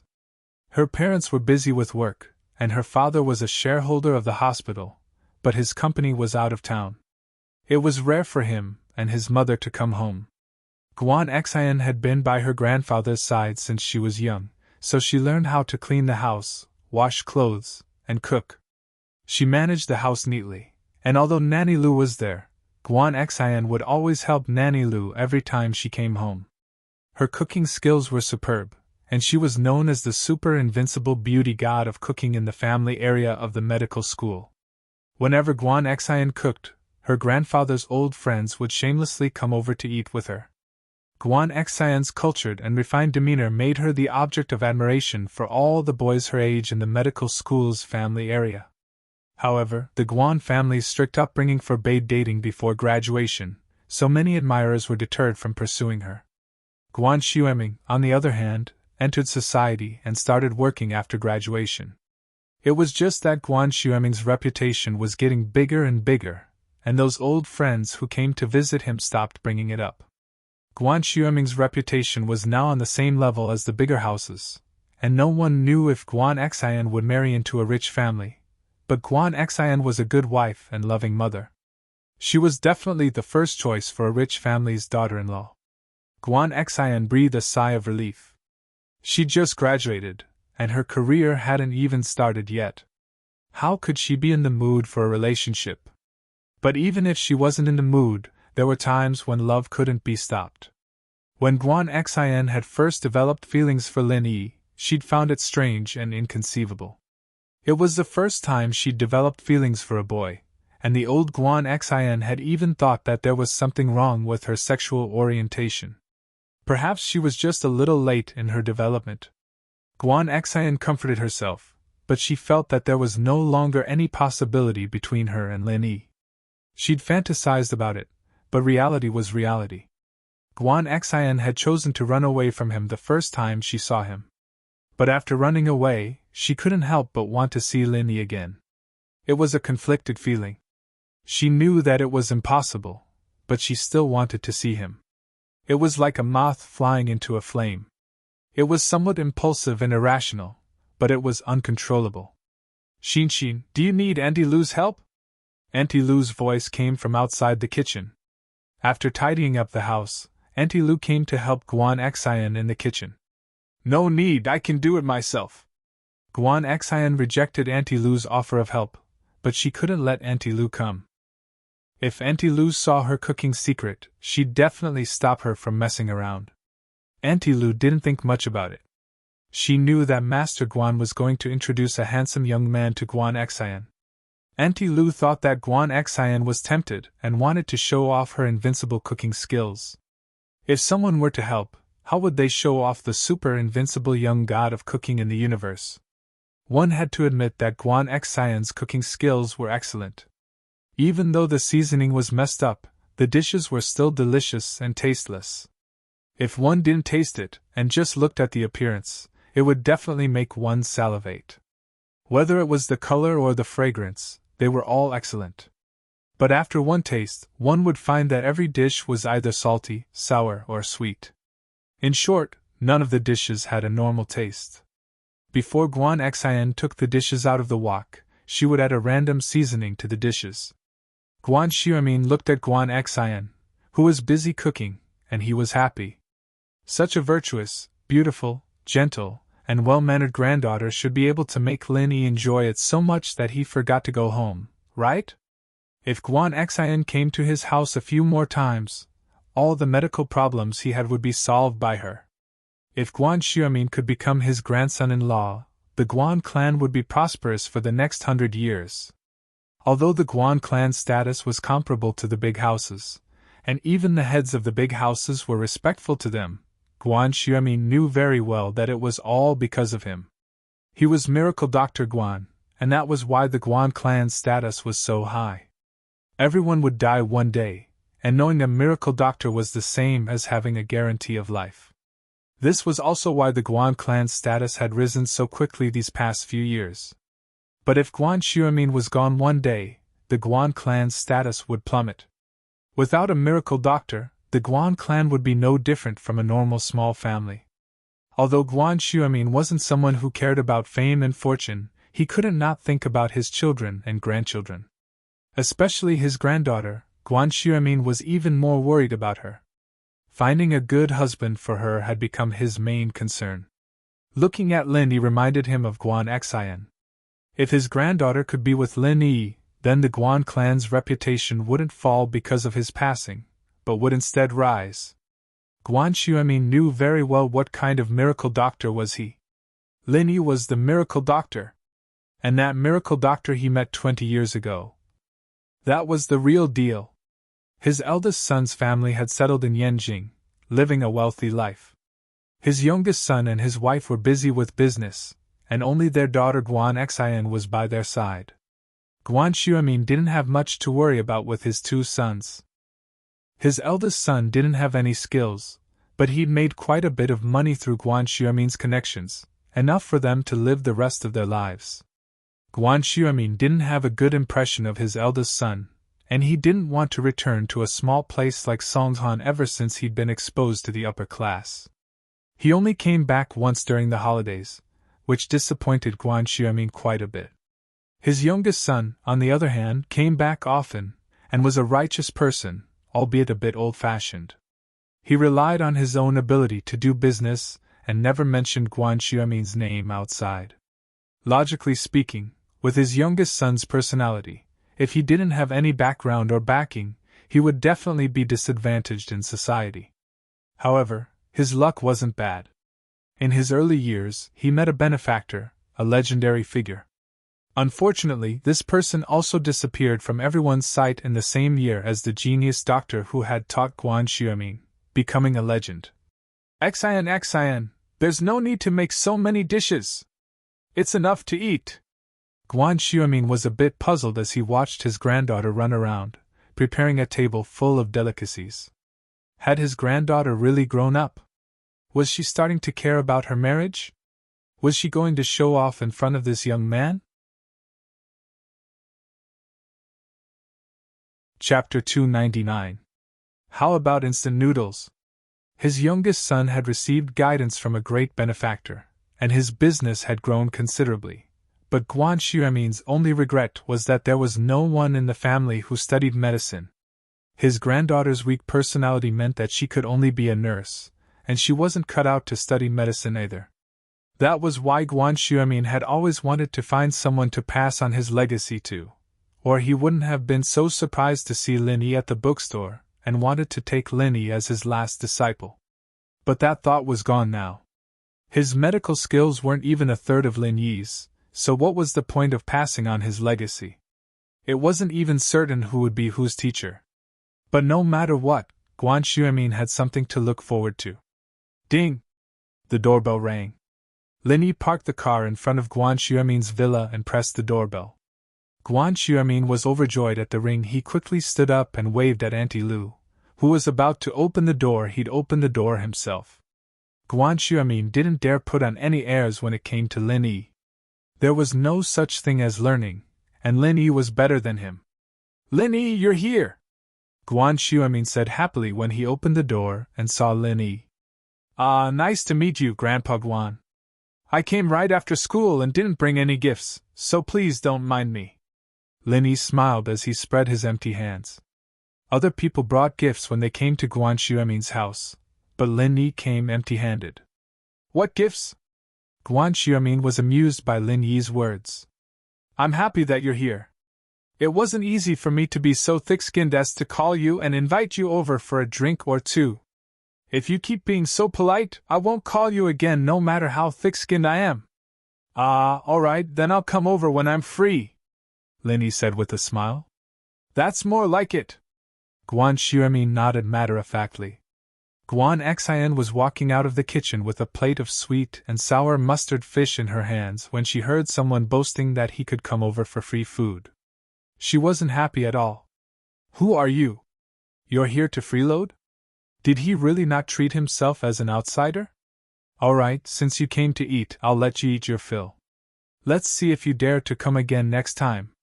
Tonight's sour, sweet, bitter, spicy, and numbing feast will definitely be fresh in your memory.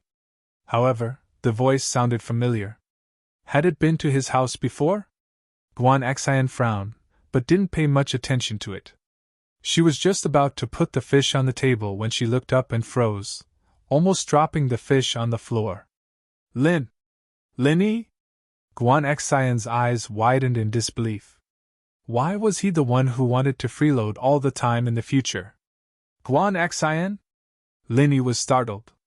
What was Guan Xian doing here?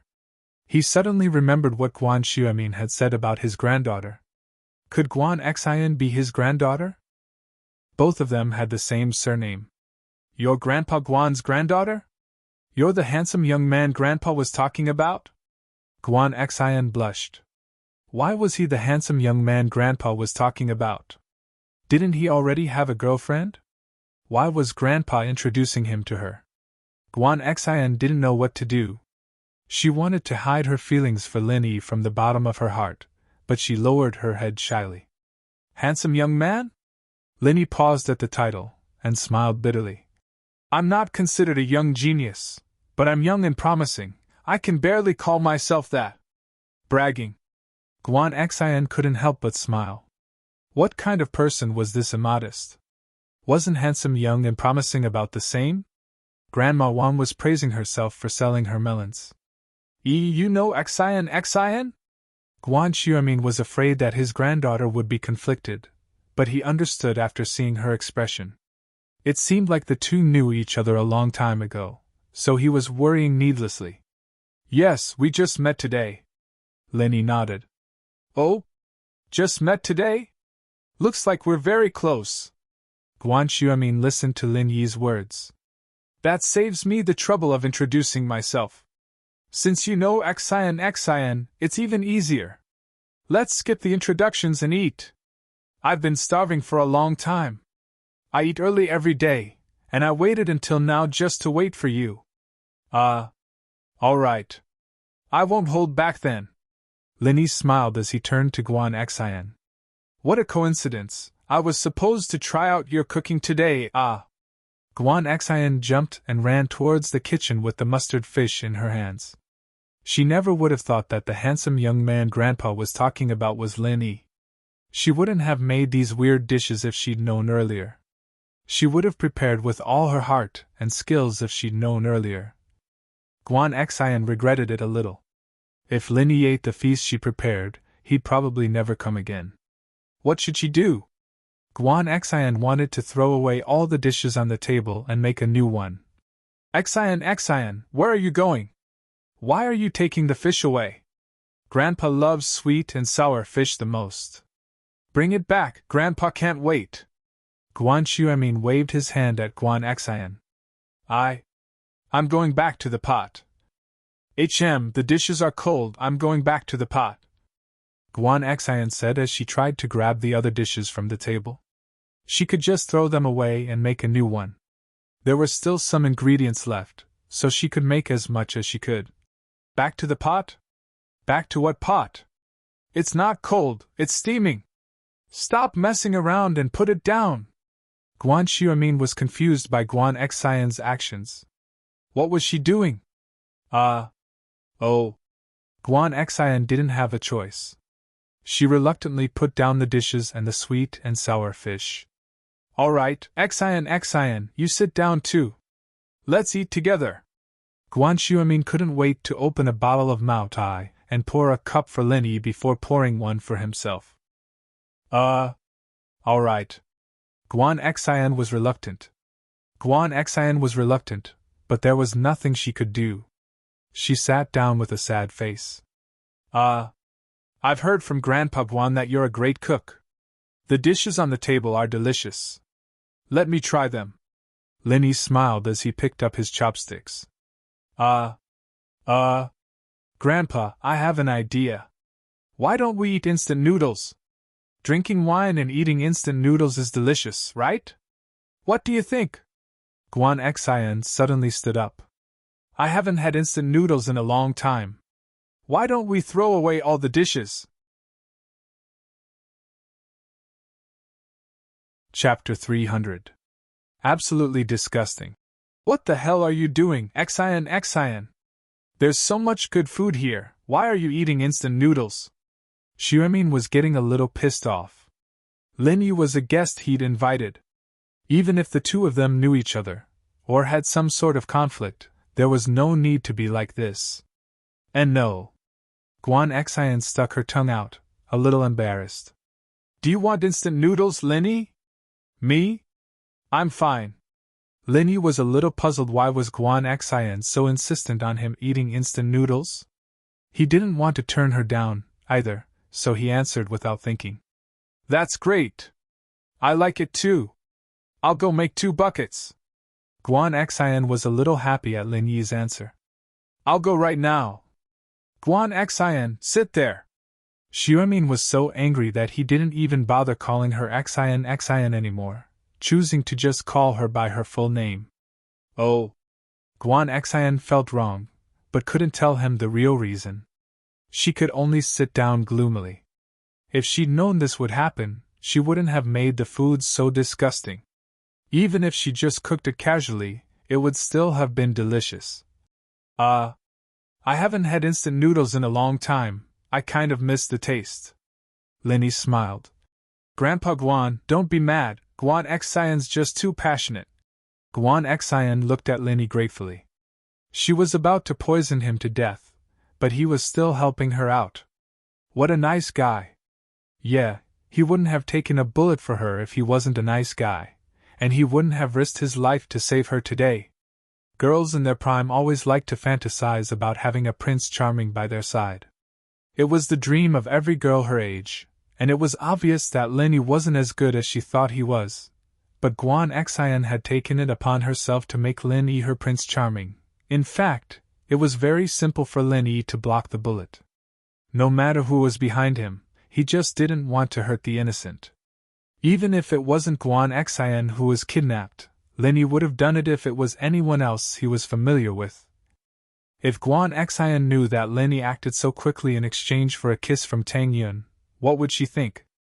Looking at his granddaughter's grateful expression towards Lin Yi, Xuemin was even more surprised this time. These two didn't seem to have a conflict, did they? What kind of relationship was that? Why is Xinxin acting so weird today? Lin Yi actually cooperated? Alright, let's not talk so much. Since you're familiar with it, let's eat it. I'll go first. Guan Xuemin picked up a piece of sweet and sour fish with his chopsticks. Guan Xian wanted to stop him, but it was too late.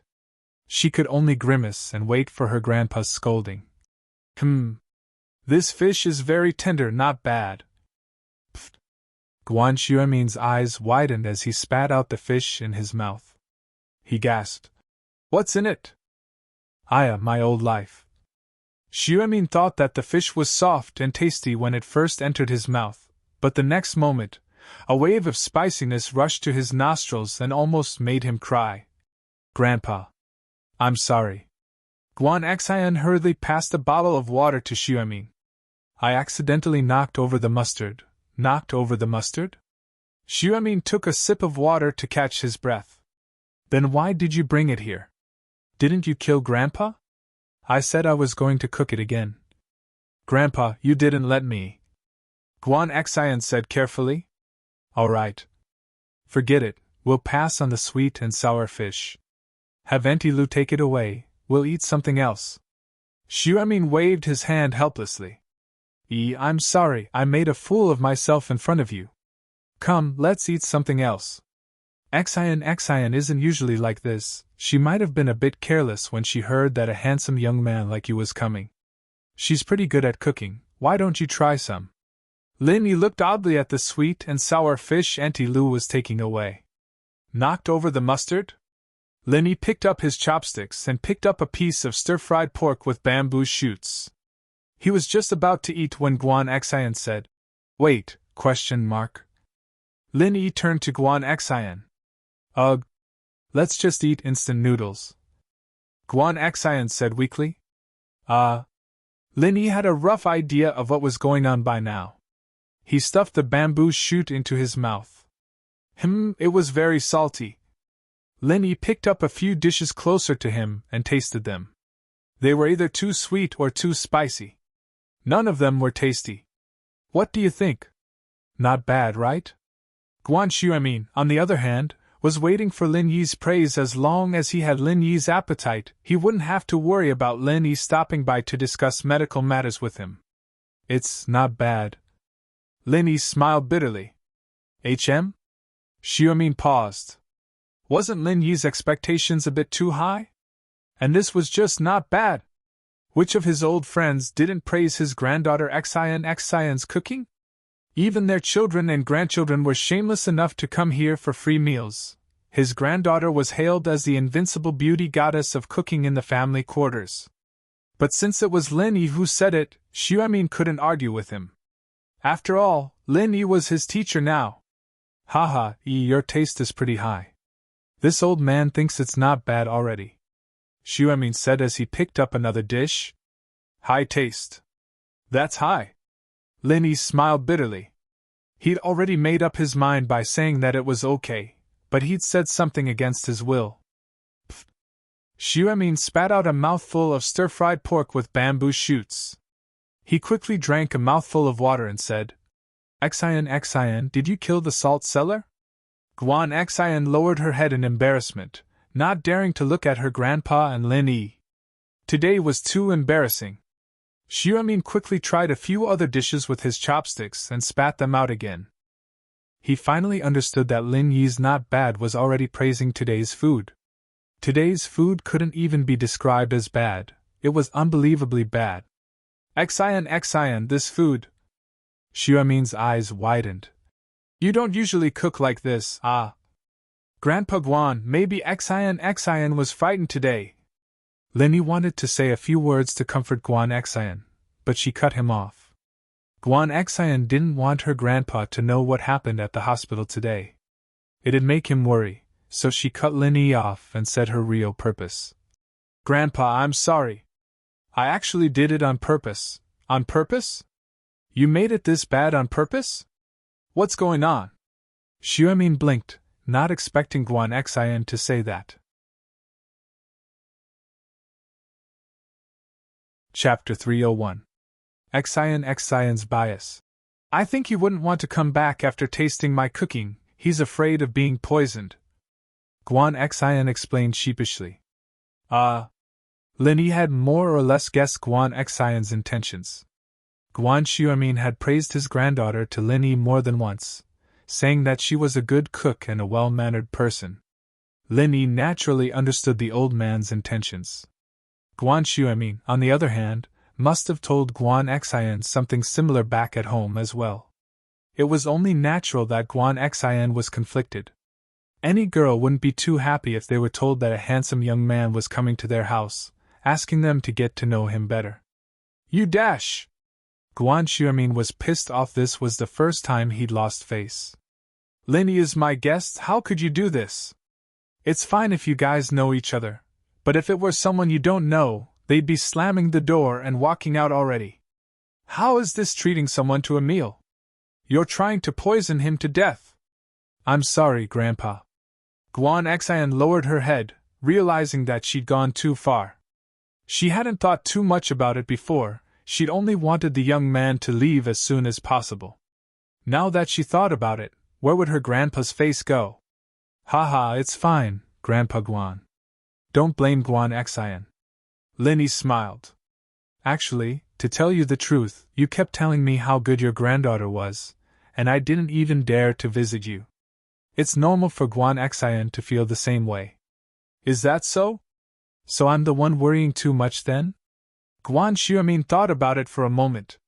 It seemed like he'd been a little too hasty, so he shook his head. All right, let Auntie Lu make a few dishes. I'll go. Guan Xian stood up, a little embarrassed. It was a bit of a shame that all the dishes on the table were picked up, but it wasn't something a normal person could eat. Lin Yi changed the topic to medicine, and Guan Xiaomin quickly forgot about the previous unpleasantness. He excitedly discussed the prescription with Lin Yi. Guan Xiaomin had completely forgotten what had happened when Guan Xian brought a few steaming hot dishes to the table. Xian, come pour Grandpa some wine. Guan Xian looked at Lin Yi suspiciously. Was this man really that mysterious? Not only was he skilled, but he also knew medicine.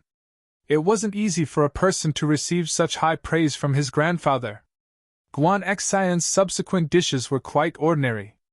A plate of scrambled eggs with green onions, a plate of mushrooms, a plate of tofu, a plate of cucumber, and a bowl of sour and spicy egg soup were all served piping hot. 4 ordinary home-cooked dishes and an ordinary soup were cooked to perfection in Guan Xian's hands. Try it again this time.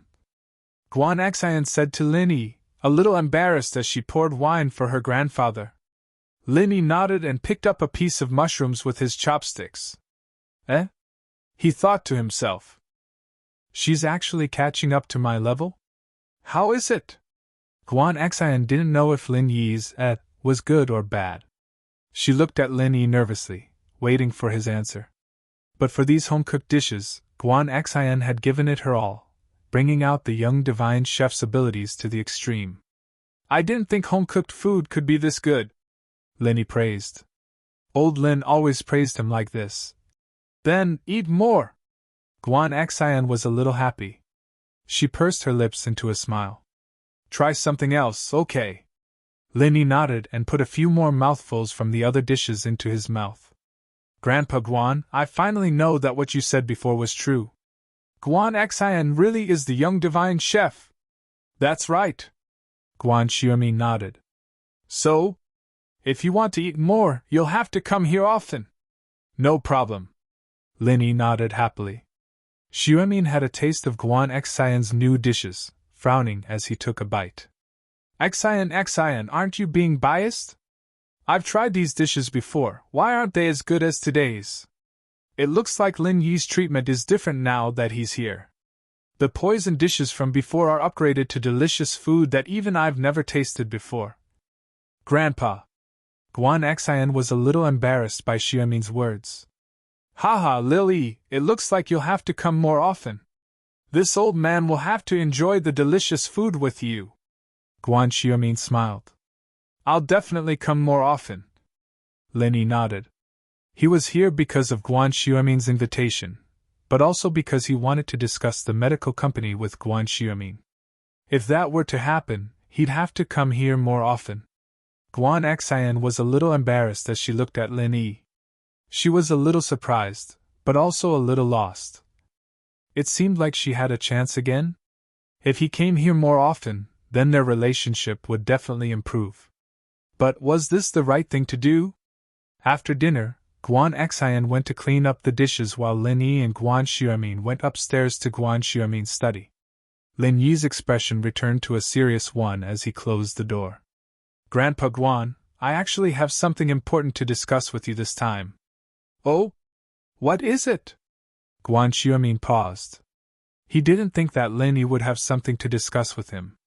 He'd originally wanted to discuss the condition of Lu Tianyi's father, Lu Junhu, with Lin Yi. Guan Xiaomin could barely control Lu Junhu's angina, but couldn't cure it. So he wanted to discuss it with Lin Yi and see if there was anything he could come up with. But since Lin Yi had something to discuss, he'd talk about Lin Yi first. Grandpa Guan, I'd like to start a medical company and sell some Chinese medicine. Lin Yi got straight to the point.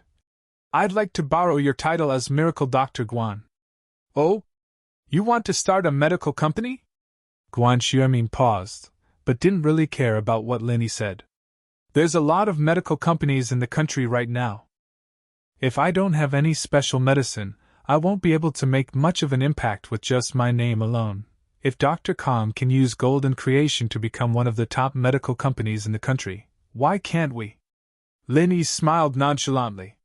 He has Golden Creation, so we can make rejuvenation pill and blood clotting powder. There are a lot of similar names in wuxia novels anyways. Oh? Guan Xiaomin paused. You have the recipe for Golden Creation? Chapter 302. The problem of funding. Guan Xiaomin looked at Lin Yi in shock. The formula for Golden Creation had always been a top secret in the industry. No one knew about it, and while many pharmaceutical companies had paid a high price to hire Eastern physicians to do research on it, no one had been able to find the formula. But Lin Yi had a formula with similar effects? But when he thought about Lin Yi's painkiller formula, Guan Xiaomin didn't doubt that Lin Yi was just joking. If he said it existed, then it definitely existed. If he said it worked, then it worked. Guan Xiaomin had no doubt about that. If there really is, then with the painkiller prescription in our hands, we'll be able to compete with Miracle Dr. Kong on equal footing with these two products. Guan Xiaomin nodded. He wasn't interested in business, but he was very interested in Lin Yi's formula. Grandpa Guan, I'll use my formula to buy shares, and I'll borrow your name to start a pharmaceutical company. Are you interested? Lin Yi spoke his mind. Lin Yi had a general understanding of Guan Xiaomin through their few interactions. The man didn't care much for fame and fortune, and had almost no desire for it. Prescriptions, on the other hand, were very important to him. It wasn't that he wanted the formula for himself, but that he wanted to study the properties of the formula. You can use my name for free. Guan Xiaomin waved a hand. I don't lack food or clothes, so money is useless to me. But do you know how much money it takes to start a pharmaceutical company? We have to get our hands on the formula, and we can't hire other factories to do it for us. We'll need a production line as well, and we'll need at least 100 million to start the company. 100 million? Lin Yi didn't have any experience in business, so he paused. That's a bit much. Do you have the money, Elder Guan? I'll take a smaller share. 100 million wasn't much to the Lin Yi of the past. Although the old man lied to him and said that a mission was only a few hundred yuan, Lin Yi knew very well that there were many missions worth more than 100 million yuan. However, Lin Yi did not want to haggle with his stingy old man. The old man was the one who had raised him. There was no need for him to haggle with him so clearly. But now, Lin Yi was really short of money. He knew that without money, he couldn't do anything. My money, other than enough for my daily expenses, has basically been donated to the medical industry. Xiaomin smiled. You know that at my level, I don't need to spend much money. The school basically covers all my daily expenses. Lin Yi was in a bit of a dilemma. It seemed that his thinking was a bit too simple. He thought that he could make money with the formula, but he didn't think about the startup capital. If it was an investment, Lin Yi could pull it in. He could talk to Pingzhan about the prospects of this industry. He was sure that the guy would be interested, but his company's internal problems weren't solved yet. Lin Yi didn't want to give the formula to a company he had no confidence in. It wasn't that Lin Yi didn't trust Pingzhan, but the problem was that the company might not even belong to Pingzhan in the future. Even if it did belong to Pingzhan, those bastard shareholders of the company were even capable of assassinating Meng Yao. There was no telling if they'd be jealous of the recipe or not. My eldest son does have the money, but I won't use it. Xiaomin continued after seeing that Lin Yi wasn't saying anything. He's a bit greedy. We can't let him participate in this. Oh? Lin Yi paused. He wasn't expecting Xiaomin to say that. Normally, people would think of their children first when there was something good, but Xiaomin had rejected the possibility of letting his eldest son participate. Haha, he already has enough money to spend. I don't want to hurt him. My youngest son, Xinxin's father, is running a temporary business. He does have some money on hand, but his company isn't very big. I estimate that the total value of the entire business is only 200 to 300 million. He doesn't have that much liquid capital. So, I don't want either of them to participate in this. I'm still healthy, so it's not a big deal. But in the future... Haha. Xiaomin didn't continue, but he believed that Lin Yi would understand what he was trying to say. Indeed, Lin Yi understood Xiaomin's words. Lin Yi was shocked. He knew that Xiaomin was a righteous old man who didn't care about fame and fortune, but he didn't think that the guy would be this insightful. He'd removed his two family members from the equation as soon as Lin Yi mentioned the idea of a partnership. Grandpa Guan. It's not a problem to give them some shares, Lin Yi said, a little embarrassed. No need. Xiaomin shook his head. Don't talk about them. I don't even want the shares. Ah? Lin Yi was stunned. How can you do that? How can I borrow your reputation? You brat. Let me finish. Xiaomin didn't know whether to laugh or cry at Lin Yi's words. I haven't finished yet. Okay, Grandpa Guan, go ahead. Lin Yi was familiar with Xiaomin now, so he wasn't as restrained as before. In fact, the two of them had become good friends since the last time they talked about medical problems. Xin is my favorite granddaughter. If it's possible, you can just give her a small part of the shares, Xiaomin said. It doesn't need to be much, just enough for her to live in the future. Of course, that's not a problem. Lin Yi agreed without hesitation. Don't be in a hurry to agree. You still have to think of a way to start your own business, Xiaomin said solemnly with a wave of his hand. My name is useful in all the big houses, and I can pull in a lot of investments, but you better not let anyone else have a share in this medicine company. House Kang's Golden Creations profits are enough to make people jealous, but there's nothing we can do about it. They're managing it like a family, and no outsiders are involved. Xiaomin continued. As long as Elder Kang is still alive, there won't be any problems. But if someone else were to get involved in your company, I can't guarantee that my name will still be effective in the face of profit. I understand, Grandpa Guan. I'll think of a way to get the funds myself. Linny nodded. Xuemin didn't say anything else. 100 million seemed like a fantasy to an ordinary person, but he knew that Linny wasn't an ordinary person. How could Huaijuan's teammate, someone with such miraculous medical skills, be an ordinary person? Chapter 303. The Young Miracle Doctor. It's useless. Linny waved his hand, not looking at the patient. Since it's your patient, Grandpa Guan, I'll take a look with you. All right. I'll call him and ask him to come over. Guan Xuemin nodded. Linny was right, seeing the patient wasn't as direct as looking at the patient. Having Linny with Elder Lu was much better than doing research on his own. Oh? The patient's nearby? Linny asked, surprised. Yeah, he lives in this district. It's only a few minutes' drive, it'll be quick. With that, Guan Xuemin picked up the phone on his desk and dialed a number. In the family compound of Songzhuan Medical University was a luxurious villa that was comparable to Guan Xuemin's mansion. A young man in his 20s was talking angrily to a middle-aged woman. Auntie, isn't Sun Jingyi looking down on House Wu a little too much by doing this? We're a Wulin house, after all, and we're one of the 4 great guardian houses. What's House Sun? They're just a new house, and I'm already giving them a lot of face by asking for their hand in marriage. But that old man's son doesn't know what's good for him, saying that he doesn't want to get involved in young people's affairs, telling me to work hard on my own. The speaker was Wu Qintian, the most promising young man in House Wu's younger generation. He was known as Little Wu Iron Fist. House Sun's business has been expanding really fast these past few years, and they have some connections in the political world. They're a new house, yes, but they have the right to stand shoulder to shoulder with the other old houses. Lu Tianyi said, glaring at his nephew. But Sun Jingyi and I are childhood friends, and she's gone too far.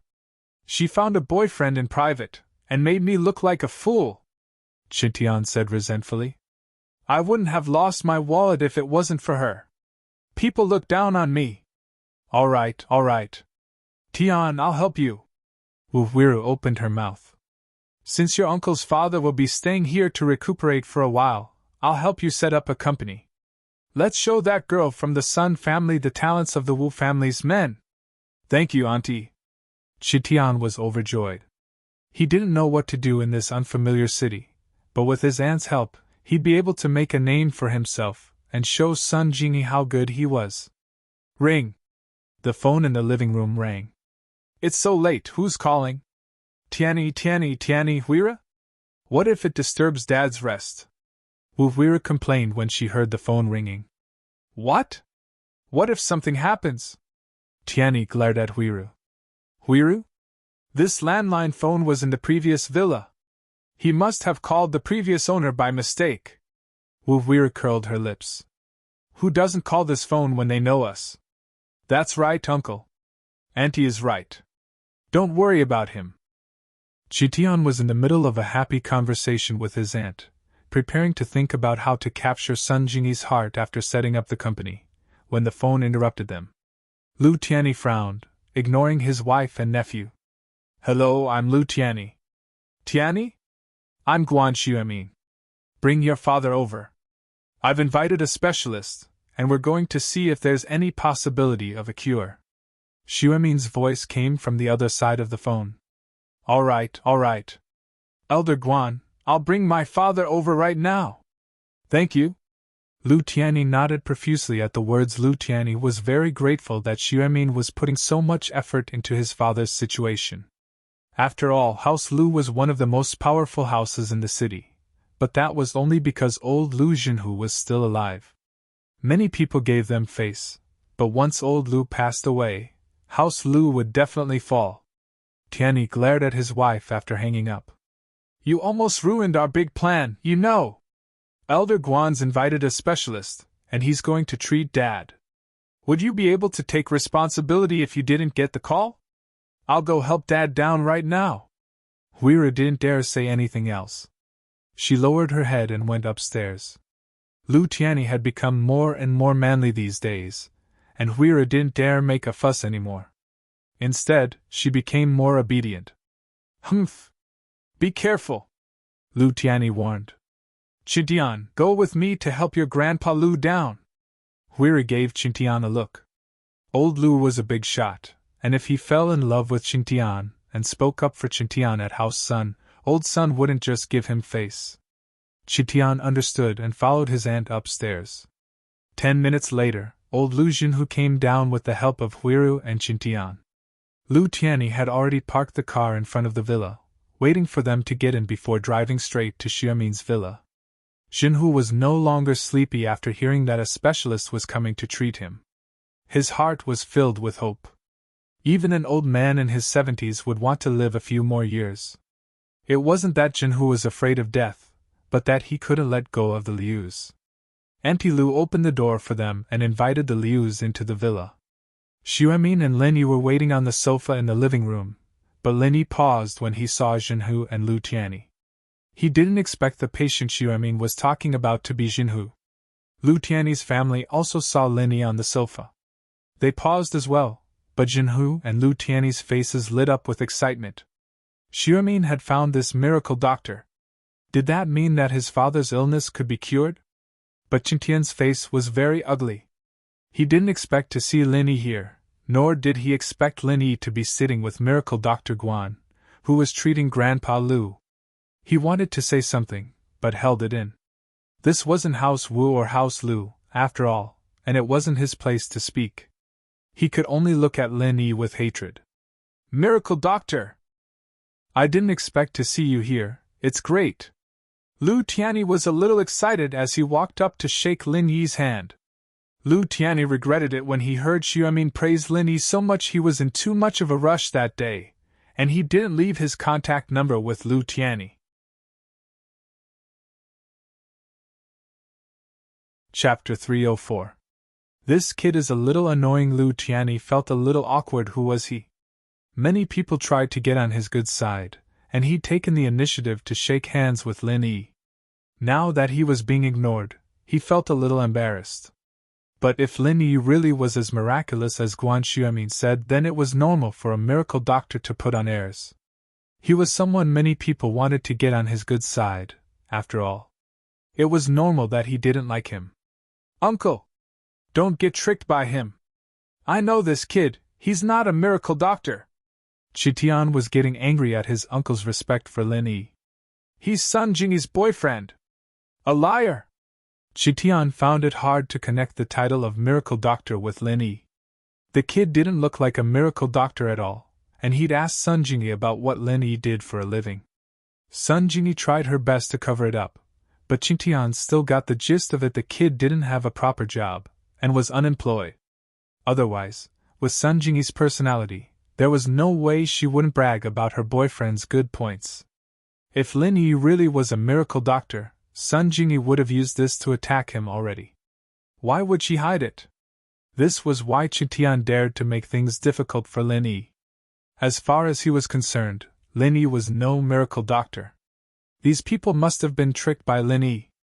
Lu Tianyi, Huiru, and Guan Xiaomin all looked at Lin Yi, surprised. Fine, I'm a liar. What no one expected was for Lin Yi to admit it. Since there are people who don't want to see me, then I'll take my leave. Grandpa Guan, I'll come visit again.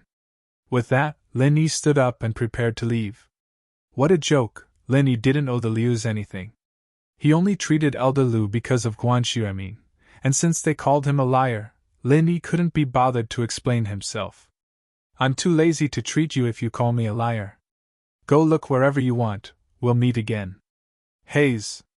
Guan Xiaomin sighed. He wasn't angry at Lin Yi's actions, but he didn't like Qintian's behavior. He didn't know what relationship this kid had with Lu Tianyi. Why did he bring him here to embarrass himself? Great, now that you've pissed him off, he won't treat your old man anymore. What are you going to do now? In terms of age, Qintian was a few years older than Lin Yi, but in Xiaomin's eyes, Qintian was just a kid. Lin Yi, on the other hand, was his old friend, his teacher. Lin Yi walked towards the entrance of the villa without any hesitation. Guan Xiaomin didn't stop him. Lu Tianyi was stunned for a moment, but then he panicked. They had finally found Lin Yi. How could they let him go just like that? Lu Tianyi couldn't care less about his identity. He stepped forward and grabbed Lin Yi. Little magic doctor, please wait. Why should I stay? Lin Yi pursed his lips. What if someone calls me a liar? Pa! Lu Tianyi slapped Huiru's face. He may be Qintian's uncle, but Qintian was still a member of House Wu, and a rising star of the younger generation at that. He couldn't discipline him directly, so he vented his anger on his wife, who was also a Wu. It was natural for a man to discipline his wife. Even if the Wu family knew about it, they wouldn't say anything. After Wu Huiru married into the Lu family, she would be a member of the Lu family. Look at your nephew, what did you do? What did you do? Tianyi roared, frustrated. You're the perfect example of a loving aunt ruining her nephew. Huiru was stunned by Tianyi's sudden slap, but she realized that she shouldn't have brought Qintian with her when she regained her composure. She'd pissed off the little miracle doctor, and if the brothers of House Lu found out about it, they'd all divorce her as their sister-in-law. Pa! Huiru slapped Qintian's face. What nonsense are you talking about? If you keep this up, I'll call my brother and tell you to go home. Qintian didn't dare say anything after being slapped by his aunt. There were many rules in a big family, and it was natural for the elders to discipline the younger ones. Qintian lowered his head and focused all his hatred on Lin Yi. As far as he was concerned, all of this was because of Lin Yi. Little magic doctor, you see. Lu Tianyi had already made his stance as he looked at Lin Yi with pleading eyes. Yes, pleading. Curing his father's illness was his biggest wish. Oh, this kid's a bit annoying. I don't want to see him anymore. Lin Yi glanced at Qintian. Huiru, why aren't you taking Qintian out? Lu Tianyi glared at Huiru. Why was she so insensible? You can see that the little magic doctor hates your nephew. Why don't you make him disappear from the doctor's sight? Oh. Okay. Huiru pushed Qintian. Tian, let's go out first. Qintian humphed, unsatisfied. He looked at Lin Yi viciously and mouthed. Just you wait. Before leaving the villa with Huiru. Lin Yi didn't even look at Qintian. Who cared what he said? There were many people who wanted to humiliate him, but none of them got what they wanted. Of course, that was unless his old man could torture him to the point where he couldn't do anything about it. Little divine doctor, that disappointing kid has already been driven out by me. Can you treat my father now? Lu Tianyi asked carefully as he looked at Lin Yi. Did I say I'm going to treat your father? Lin Yi looked at Lu Tianyi. Was there something wrong with this guy's head? When did he say he was going to treat his father? That's... Tianyi's face froze as he groaned inwardly. Indeed, Lin Yi never promised to treat his father. He only said he hated Qintian. Little magic doctor, can you please take a look at my father? Previously, if my nephew had offended you, I apologize on his behalf. It wasn't easy to make Lu Tianyi humble himself like this. But he really did put all his hopes on Lin Yi. After seeing Lin Yi's miraculous skills with his own eyes, plus Xuemin's respect for Lin Yi, Lu Tianyi didn't doubt that Lin Yi was the real deal. If it were anyone else, even a miracle doctor, Lu Tianyi wouldn't act like this. But Lu Tianyi didn't dare underestimate this young man who was called a specialist by Guan Xuemin and miracle Dr. Guan. Especially with Lin Yi's temper. It was normal for powerful people to have a temper, and Lu Tianyi understood that. He was sure that Lin Yi was a master.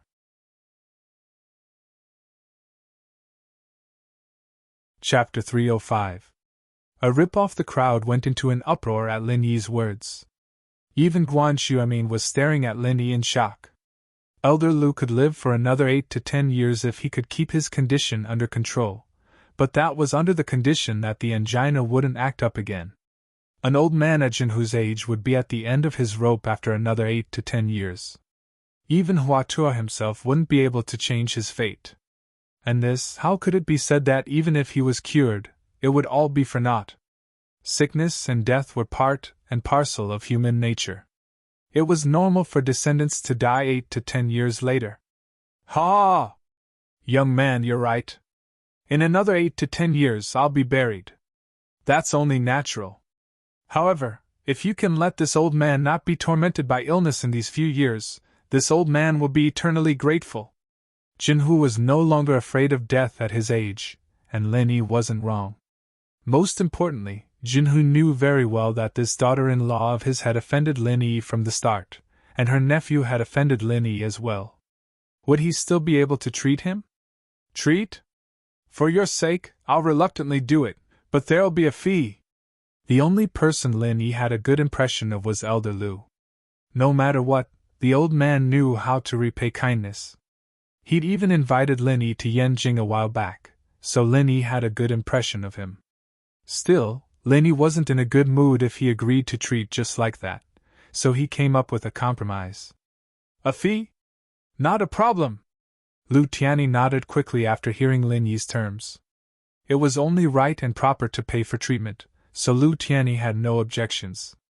Excuse me, young miracle doctor. How much does it cost?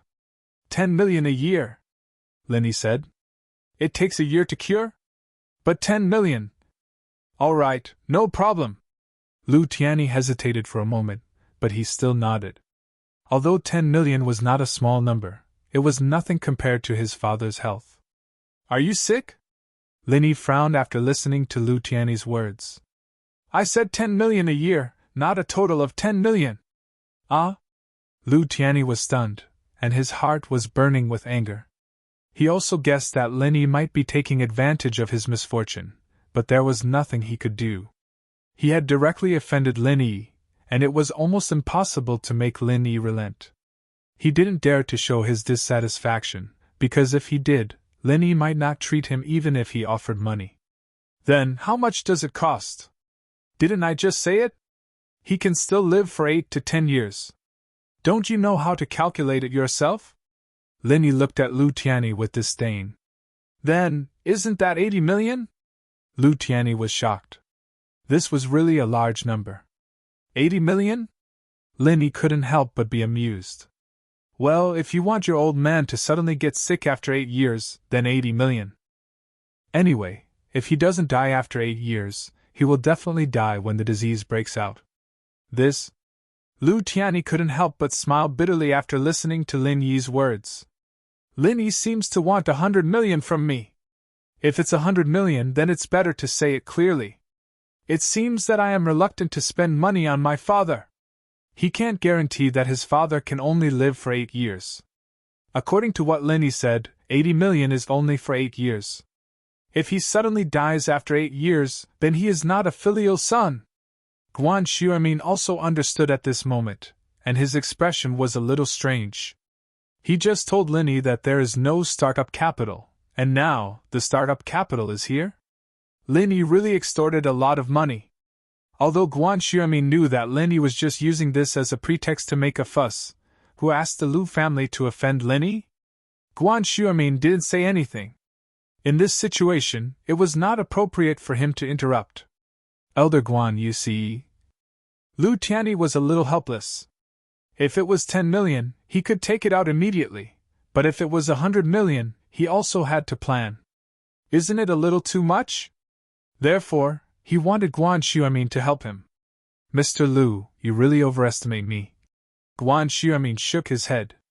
My relationship with Lin Yi can only be regarded as a teacher and a friend. I can't interfere with him, or anything. A teacher and a friend? That's half a teacher if you ask. Tianyi paused a little helplessly. I'll be honest with you, House Lu is a big house, but it'd be hard for us to take out 100 million in cash. What would you ask your teacher to do? Guan Xuemin smiled bitterly. Lu Tianyi was stunned, not understanding what Guan Xuemin was saying. Lily is half a teacher to me. Guan Xuemin didn't feel embarrassed at all. Xuemin didn't feel embarrassed at all. He was a man of honor, and he respected Lin Yi's medical skills. He wouldn't hide anything just because he was afraid of losing face. What? Lu Tianyi was shocked, and looked at Lin Yi in disbelief. Guan Xuemin actually said that Lin Yi is his teacher? How? How is that possible? However, Lu Tianyi was a person who had seen the world, and he immediately understood. Yes, even Guan Xiaoming couldn't do anything about his father's illness, so how could his student do anything? The only possibility was that Lin Yi was better than Guan Xiaoming. That's all I have to say. Guan Xiaoming waved his hand. I've already introduced Lily to you, and it's up to you whether you want to treat him or not. But don't worry, even if you don't take out the 100 million, I will still do my best. If possible, I will ask Lily for help. 100 million, okay. No problem. Having figured out the relationship between Lin Yi and Guan Xiaoming, Lu Tianyi agreed without hesitation. Although it was difficult for the Lu family to take out 100 million in cash, they could sell off some of their stocks and real estate to get the amount. As the core figure of the Lu family, his father couldn't be harmed. As long as his father was healthy and alive, the Lu family had hope. All right, call me when you have the money ready. Lin Yi nodded and got straight to the point. You can find me if you want to talk to Grandpa Guan. I'll be going now, it's getting late. All right, Miracle Dr. Lin, do you need me to send you off? Lu Tianyi had already thrown caution to the wind.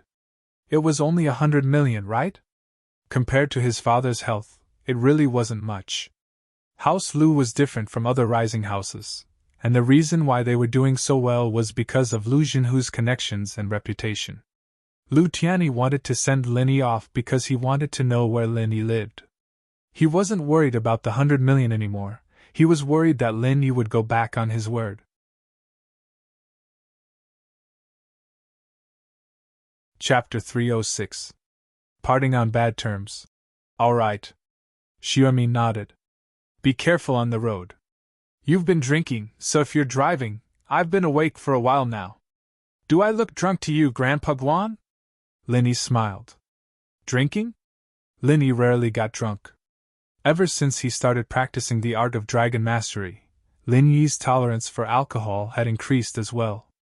The old man at home often dragged Lin Yi to drink with him, but it was always old Lin who was completely drunk after the drinks, while Lin Yi was completely fine.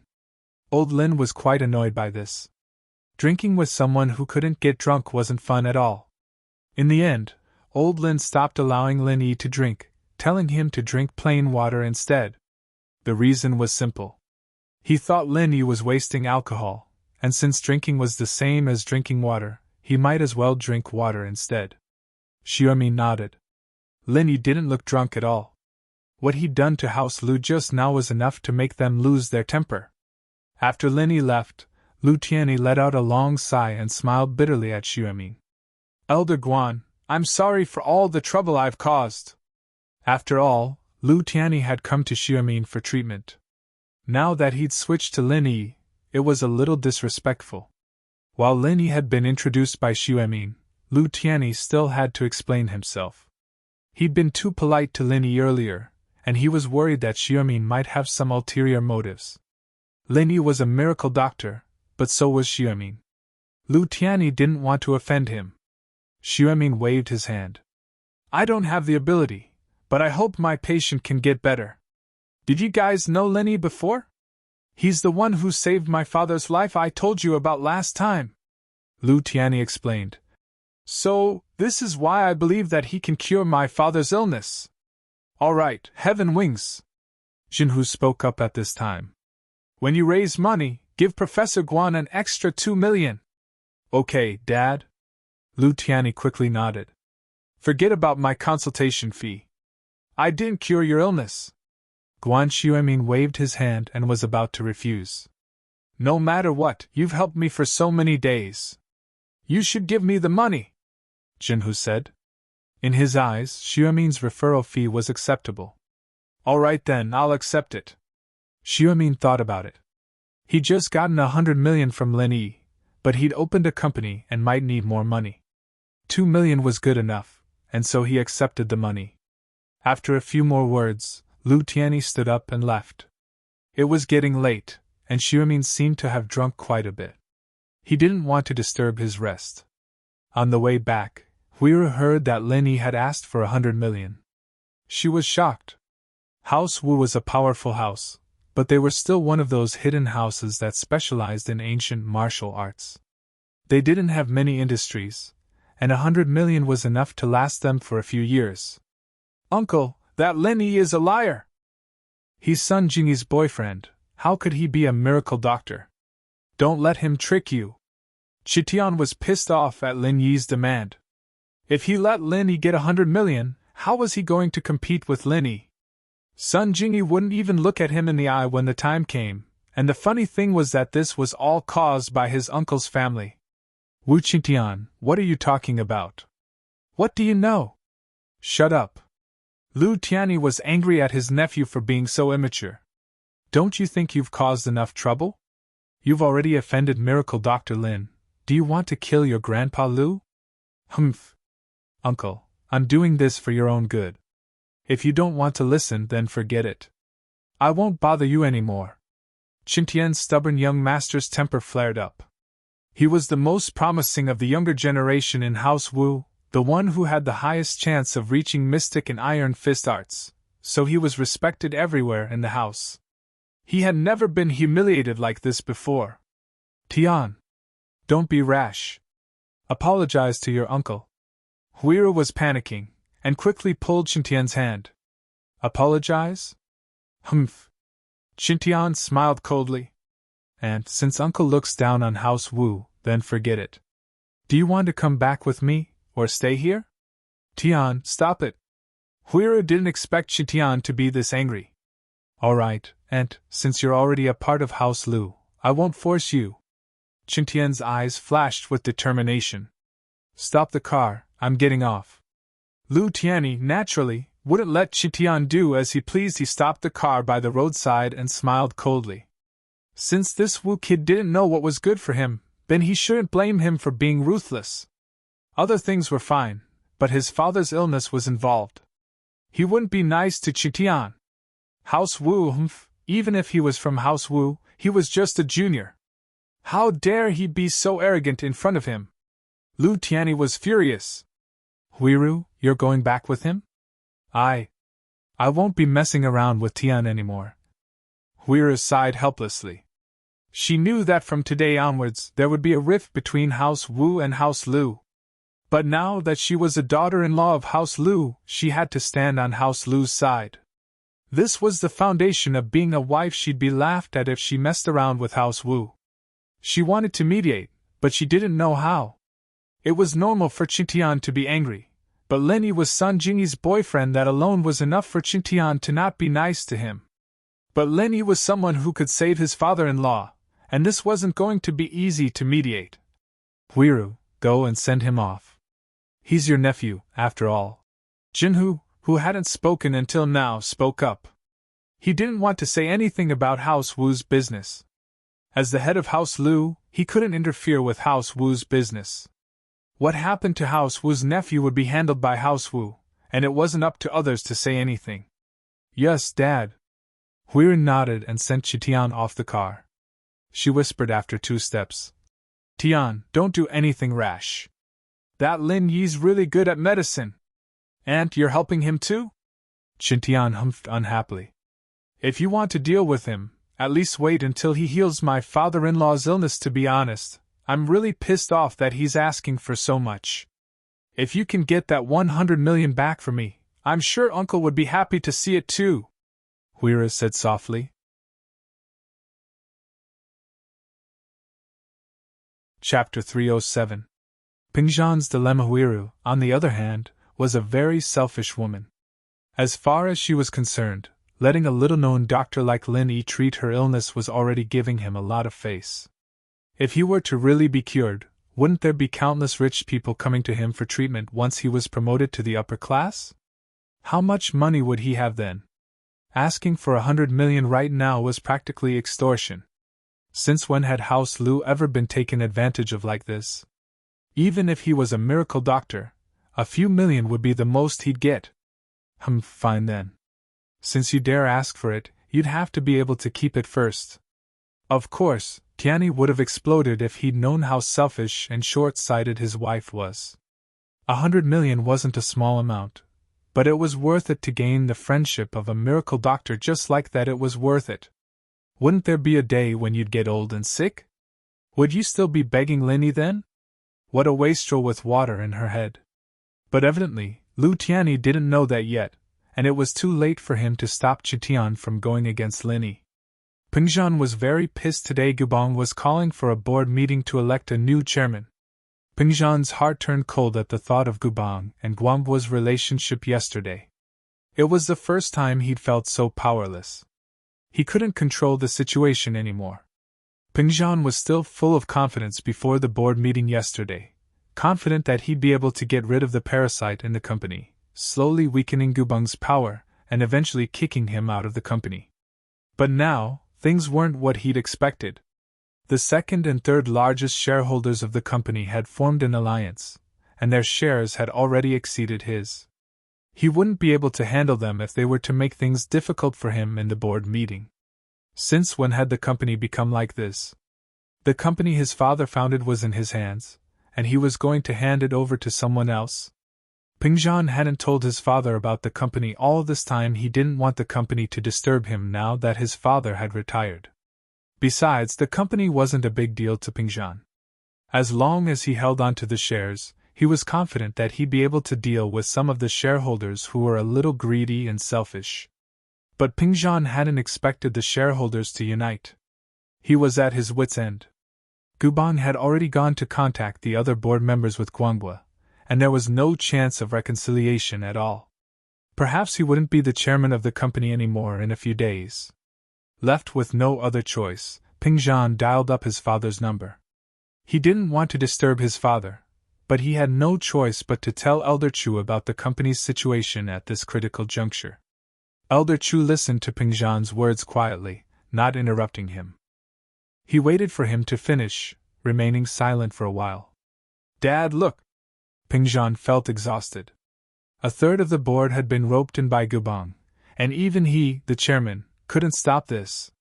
Since Gubang was calling for this meeting, it meant that he had the confidence to replace him as the chairman.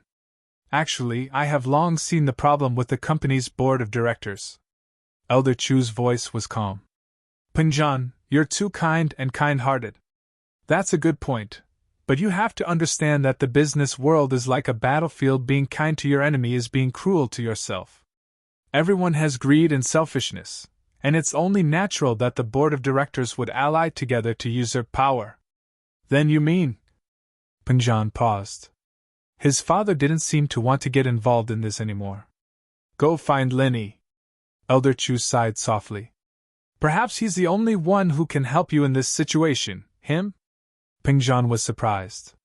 "Dad, you're asking him to come, don't you mean for him and Yao Yao? Ha, he might have a way." Elder Chu didn't say it out loud, only smiling. "I understand, Dad." Pingzhan hung up the phone.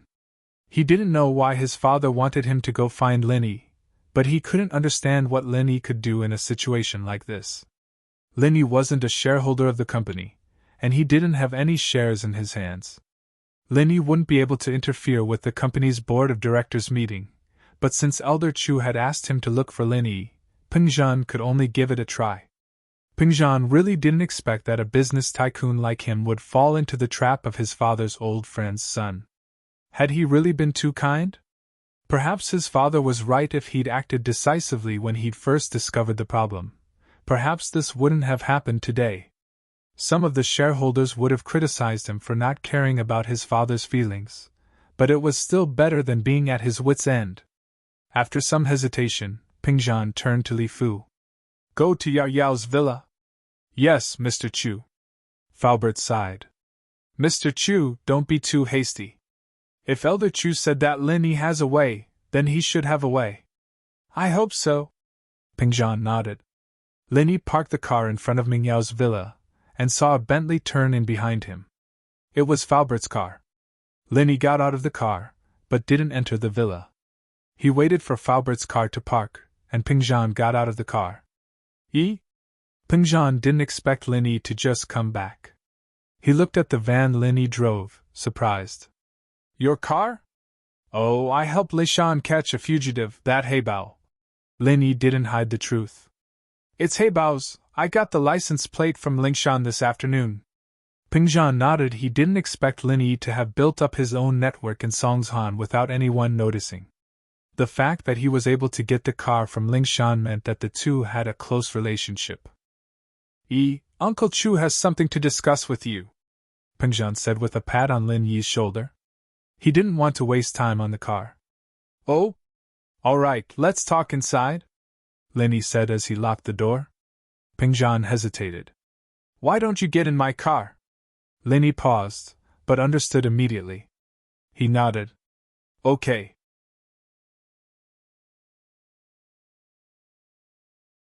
Chapter 308.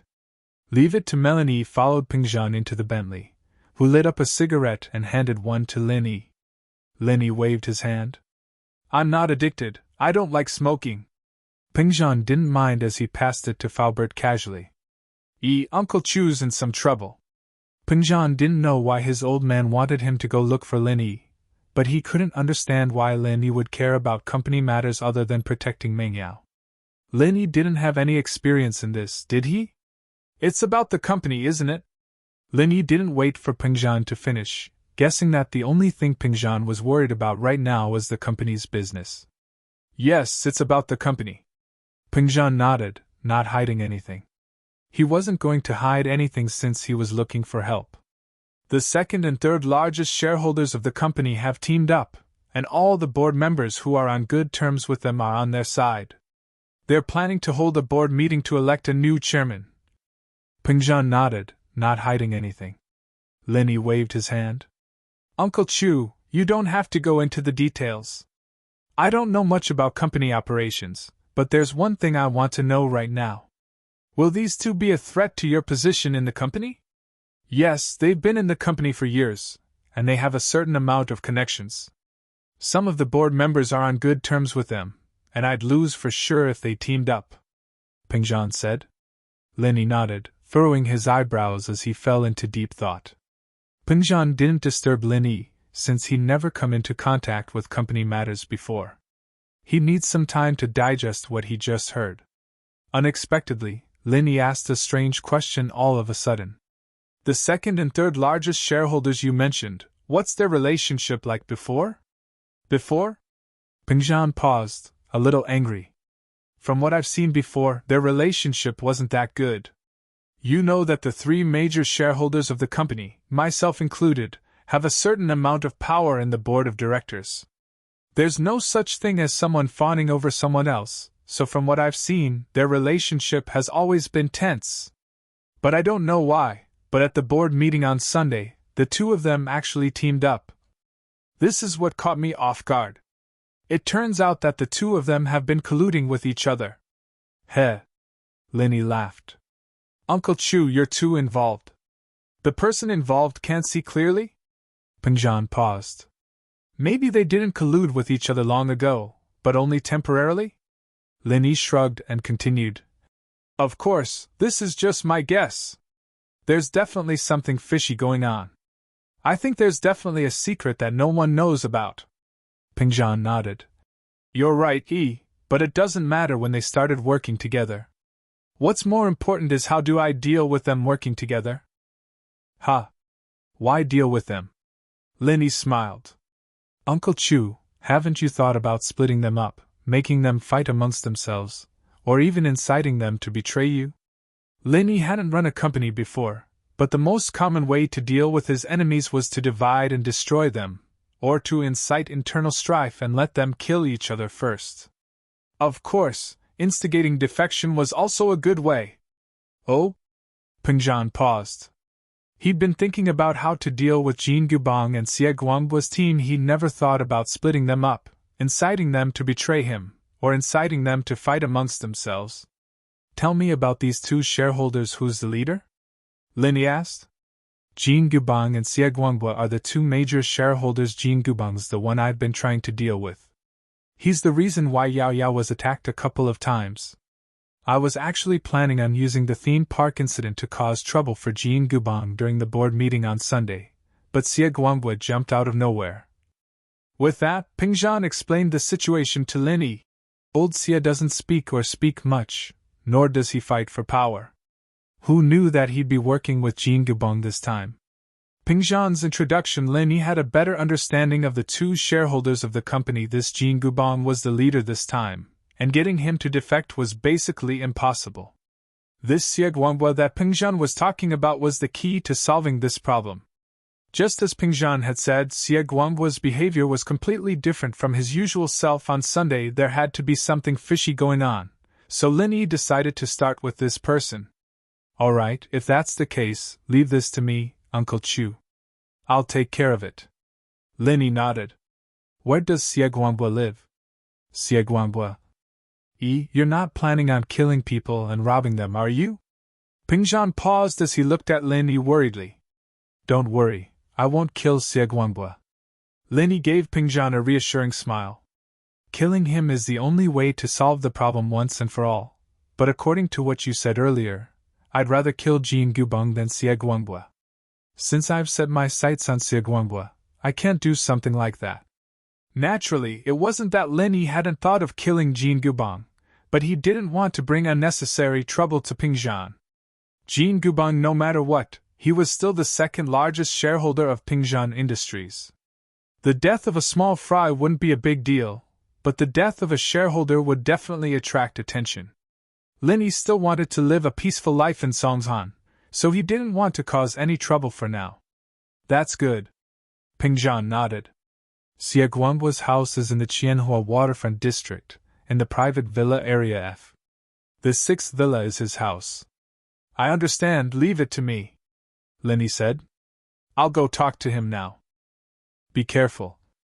Pingzhan didn't know if he was doing the right thing by asking Lin Yi for help, but since the old man had said so, Pingzhan had to give it a try. Xie Guangbo isn't a normal person either. He has a bodyguard of his own, a master. Also? Lin Yi narrowed his eyes as he looked at Faubert involuntarily. Lin Yi had mentioned a golden class master before, and Faubert's expression had been a little different back then. Could it be that his suspicions were correct? That Faubert was a master amongst masters?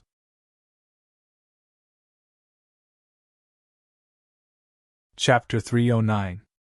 Chapter 309. How did you get in? Lin Yi thought that it was quite possible.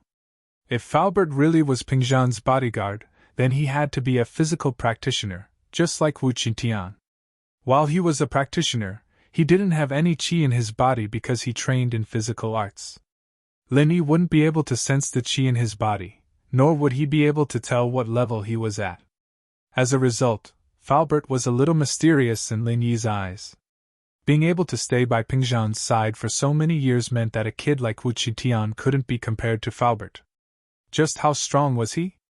Lin Yi didn't think that Faubert wasn't only responsible for Pingzhan's safety, but he also had to take care of Meng Yao and Yushu's safety when they went to school.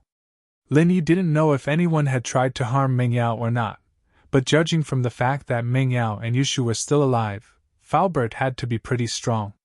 Li Fu seemed to have sensed Lin Yi's gaze on his back. After a moment of silence, he spoke up. You're right, I'm Mr. Chu's guard. There's a master beside Mr. Xie who's no weaker than me, but I'm a physical practitioner now, and he's a spiritual practitioner. Now? Lin Yi's interest was piqued by Faubert's words. What did this, now, mean? He used to practice the inner qi method? But why didn't he feel anything at all? I'll be careful. Lin Yi didn't really mind. A master, huh? He was a master himself. With that, Lin Yi got out of the car and prepared to drive his van to Guangbo. There was no reason for Lin Yi to wait now that he knew what the problem was. Wait, your van isn't going to be discovered, is it? Pingzhan asked as he looked at Lin Yi's van. Heh. Uncle Chu, what do you think I'm going to do? Lin Yi used the key to open the car door and prepared to get in. I'm going to talk to Xie Guangbo face to face. I'm not afraid of him recognizing me. I see. Pingzhan nodded. Why don't you drive Yao Yao's car? The people living in that district are all rich. Your car might be stopped at the entrance of the district. Okay, then I will drive Little Shu's beetle. Since I have the key, I don't need to bother Yao Yao anymore. Lin Yi nodded, locked his broken van and went to the garage to get the car. Qianhua Waterfront District was one of the most luxurious districts in Songshan. This place was known as the symbol of Songshan's nobility. Every household here had a duplex layout, and there were even independent villas. Basically, every household had a starting price of 10 million, and a villa could be sold for more than 30 million. The people who could live here were either wealthy or respectable. And this Lead River shore was known as Songshan's wealthy district. Although not all rich people lived here, those who lived here were definitely rich people. Pingzhan didn't buy a house here because his current place was even more luxurious than this. As the third largest shareholder of Pingzhan Industries, one of the top 500 companies in the country, it wasn't surprising that Guangbo had a villa here. Besides, this Lead River Shore project was developed by Pingzhan Industries. The management of Lead River Shore was very strict. Cars from outside were stopped at the entrance of the district. Only cars with a high enough grade would be let through, or cars with the district pass would be let through after it was confirmed that they were residents of the district. Lin Yi's Beetle wasn't too expensive, but people who could afford it usually didn't have the first car in their family. Lin Yi's Beetle was easily let through by the security guards. He didn't ask around for directions, either, and drove around the area until he found Area F. It was actually quite easy to find the area, with all the bungalows and villas in the area. Lin Yi parked the car in front of the 6th villa and got out of the car. However, Lin Yi didn't press the doorbell. Instead, he stepped on the transformer box beside the villa and jumped up to the balcony on the 2nd floor. Although Guangbo lived in a luxurious villa, he wasn't a person who liked luxury. He lived here because of his identity as a shareholder. Sometimes, he couldn't afford to lose face. If he lived in a shabby place, his business partners would be worried about his capabilities. Guangbo didn't remarry after losing his wife in his middle age. He didn't have much desire for material things, and he wasn't interested in women either. So after his wife passed away, he didn't bring any random women back to live with him. Guangbo's biggest wish was that his son could take over his career and make a name for himself. However, he didn't expect that his son would get addicted to gambling and drugs. He sent his son overseas to study with good intentions so that he could come back and help him. Gambling wasn't a big deal. A little gambling was fun, and Guangbo would occasionally play a few rounds with his old friends. But drugs? That was a bottomless pit. No matter how much money one had, it would be sucked into it. This time, his son actually owed a foreign mafia 100 million. Although Guangbo was furious, he only had one son, and he couldn't just ignore it. Guangbo had just ended the call with his son. Seeing his son beaten up badly, Guangbo's heart ached. He wanted to rush to his son's side and save him. "Guangbo?" A voice sounded in front of Xie Guangbo. Xie Guangbo was startled. He subconsciously raised his head and saw a shocking scene. Who are you?" Guangbo looked like he saw a ghost as he looked at Lin Yi in disbelief.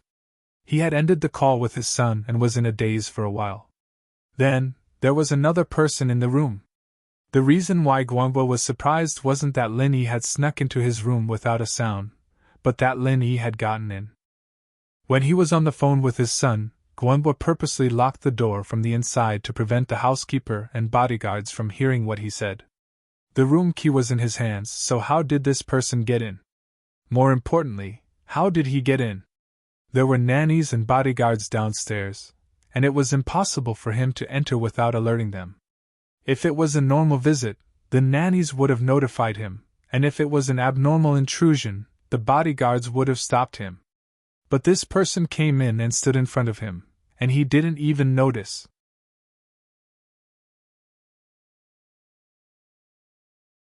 Chapter 310. The bodyguard appears. Lin Yi pointed at the open window, not answering Guangbo's question. "Can I ask you something? Why did you support Jin Gubang in the board meeting?" Guangbo paused, understanding where Lin Yi was coming from. "Pingzhan sent you? Humph, you can leave now. Go back and tell him that there's no room for discussion. You've been eating too many stupid pills, haven't you? Why would he send me here? I'm helping out of my own volition." Lin Yi curled his lips. Did this guy think he was some small fry? Asking him to pass on the message? Was he stupid? Pingzhan treated him pretty well, but Lin Yi had come to Songzhan only because of his old man. Other than old Lin and his assassin master, there was no one else who could send Lin Yi to do anything. Then what do you do? Guangbo was a little surprised at Lin Yi's words. This guy didn't seem to be Ping Zhan's follower at all. What did he do then? Lin Yi frowned impatiently. I'm Meng Yao's bodyguard. Ah? Guangbo was taken aback. Meng Yao's bodyguard was here for him? Wasn't he being a busybody? You're Meng Yao's bodyguard. What are you doing here instead of protecting her? You don't believe me when I say you're retarded. Lin Yi glared at him like he was an idiot. Ping Zhan's Meng Yao's dad. Who's going to pay for my expenses if he loses his job? Lin Yi was just saying that to draw a line between him and Ping Zhan. Ping Zhan could push all the blame away if things got exposed. If word got out that Ping Zhan threatened the shareholders, it wouldn't be good for his reputation. Guangbo was speechless. Were you the retarded one, or was I? Why was a bodyguard like you meddling in company business? Guangbo realized something all of a sudden. You're here for money, aren't you? Tell me, how much? It was no wonder that Guangbo thought of Lin Yi as a money grubber. Lin Yi's identity had nothing to do with the company's business. I say, why are you talking so much nonsense? Do you want to die? Lin Yi kicked the safe beside him, sending it flying. It landed in front of Guangbo with a bang, just 1 centimeter away from his toes. Guangbo was completely caught off guard. Cold sweat dripped down from his forehead. Was he still human? Was he really a bodyguard? How could he be so awesome? He could send a safe that weighed a few £100 flying with just 1 kick? When he looked at the safe, Guangbo felt a chill down his spine. On the side of the safe, there was a big hole. He was kicked out by Lin Yi. This kind of vault safe was surrounded by thick iron plates. How could he kick a hole through it? It was already difficult for the thief to cut it open with a chainsaw, so how could he kick it? Of course, this was not the main problem. The main problem was that if the safe had flown any higher or further, he would have lost his life. I want you to stay away from Jin Gubang. Do you understand? Lin Yi didn't bother asking why the guy was helping Jin Gubang. As long as he was afraid of death, he'd better get as far away from Gubang as possible. Guangbo's face paled, but he didn't say anything. He couldn't answer Lin Yi. What would happen to his son if he stayed away from Jin Gubang? Guangbo was scared, but he couldn't lower his head. Tell me, how much money do I have to pay for you to let me go? Money? You think you're rich? Lin Yi said disdainfully as he walked over. Guangbo shrunk back subconsciously. Lin Yi, however, didn't do anything to Guangbo. He walked over to the safe that was dented by the kick and pulled hard. The door was pulled down by Lin Yi. Is there any money in this safe? Lin Yi flipped through the contents of the safe and found a bankbook.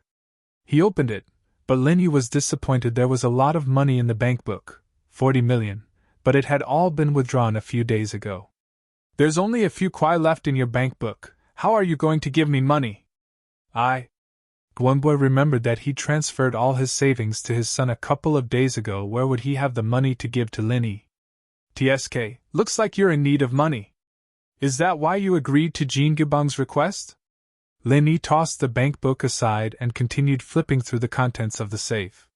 He smiled when he took out a stack of documents. Pingzhan Industries shares? All right, you can transfer them to me now. No! Guangbo abruptly sat up straight, a determined look on his face. That's impossible. Huh?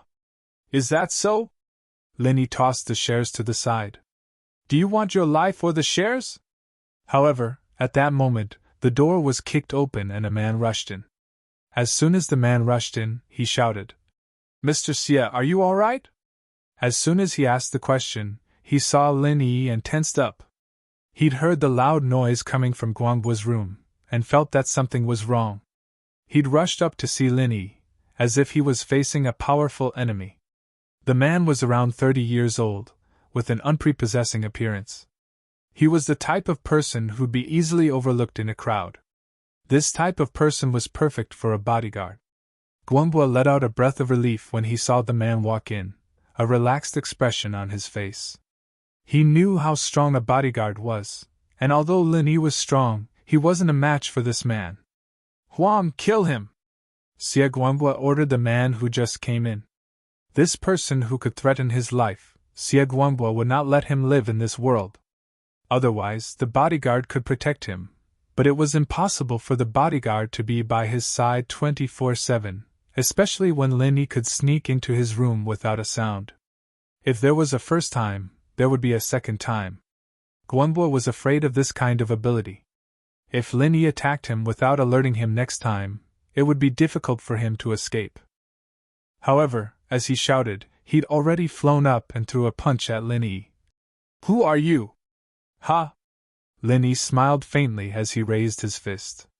He didn't move from his spot, as if he was welcoming someone. The man was stunned. He didn't expect Lin Yi to take his punch head-on. This made him feel incredulous, and he increased the strength of his fist. He was ready to kill Lin Yi with one punch.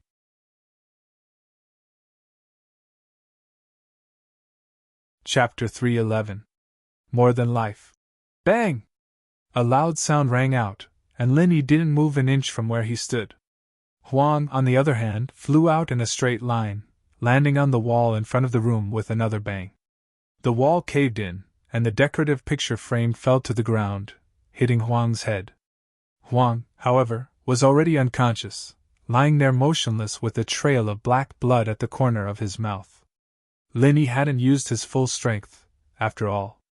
An early phase golden class master wasn't worth it at all. Lin Yi had only reflected Huang's attack back at him. It was the same as punching himself. It wasn't enough to take Huang's life, but he'd have to stay in bed for a while. Lin Yi was here to negotiate with Guanghua, not to kill him. As for his bodyguard, Lin Yi wouldn't kill him. You! Just who are you? Guanghua didn't expect his bodyguard to die before Lin Yi could even finish one move. Of course, he didn't know that Huang was still alive. As far as he was concerned, Huang hadn't moved at all after flying out. What else could it be other than dead? I told you, I'm Ming Yao's bodyguard, or maybe I'm not her bodyguard. I don't know what I'm supposed to do. Lin Yi shrugged. But now, can you sign the shares transfer agreement with me? I don't want to kill anyone, so don't force me. Guanghua was a little dispirited. Huang was his only hope, and he knew how strong he was. He was a legendary golden class master. If Huang hadn't owed him a favor back then, a master of that level wouldn't have come to protect him. But a master of that level had been killed by Lin Yi. This shocked and terrified Guanghua. I can't transfer the shares to you. Guanghua shook his head. Absolutely not. So you want to die? Lin Yi was a little annoyed. There were people who cared about money more than their lives. This was the first time. This guy was obviously scared out of his wits, but when it came to shares, he refused to budge. I don't want to. Guanghua shook his head, his eyes flashing with determination. I can't give you the shares even if I die. Lin Yi really didn't know what to say. He really wanted to slap this guy in front of him to death. Lin Yi picked up the door plank of the safe. He wanted to give Guanghua another shock. He wanted to bend the plank to scare him, but Guanghua misunderstood. He thought that Lin Yi had lost his patience and was about to kill him. Guanghua suddenly said, Wait! Don't kill me! I can give you the shares, but you have to wait for a few days. How many days? Lin Yi was taken aback. At least after Jin Gubang becomes the chairman of the company, I'll give all my shares to you. Xie Guanghua said. Even if I go to jail, it doesn't matter. You can kill me and I'll give you the shares, but I can't do it now, Guanghua's words confused Lin Yi. He had to wait for Jin Gubang to become the chairman before giving him the shares? He could even kill him afterwards? Was there such a ridiculous thing in the world? Was this Jin Gubang his father or grandfather? Was he really worth doing this for?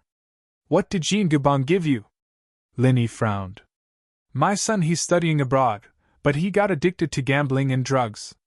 He owes the local mafia 100 million, and they've got him under their control.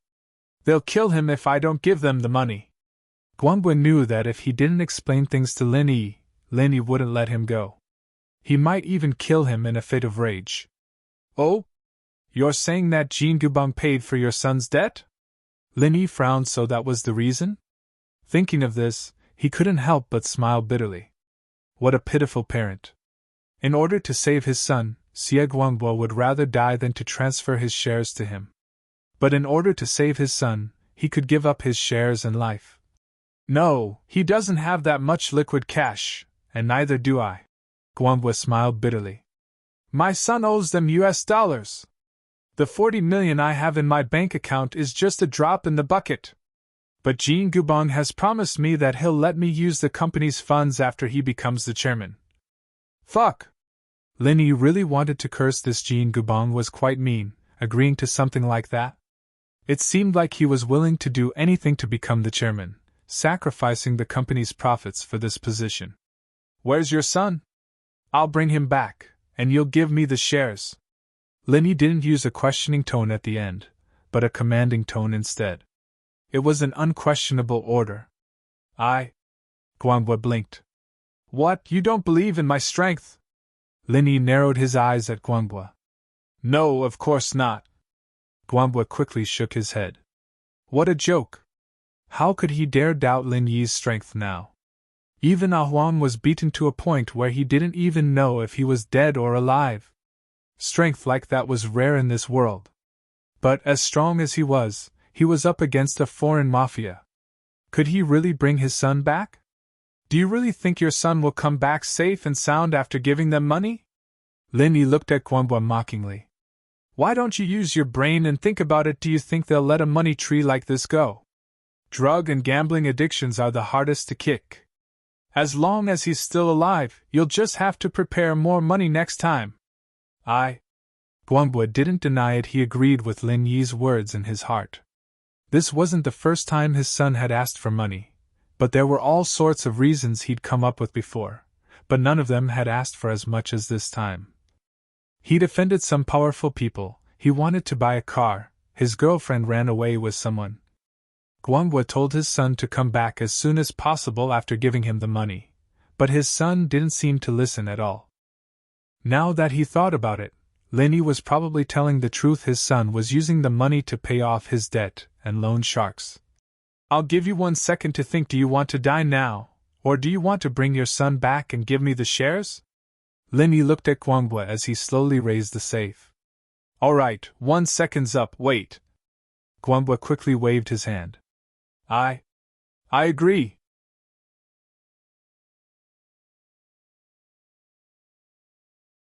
Chapter 312.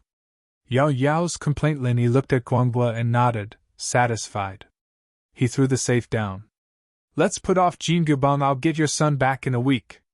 Don't try anything funny, or you and your son. Lin Yi didn't finish his sentence, but Guangbo understood what he meant.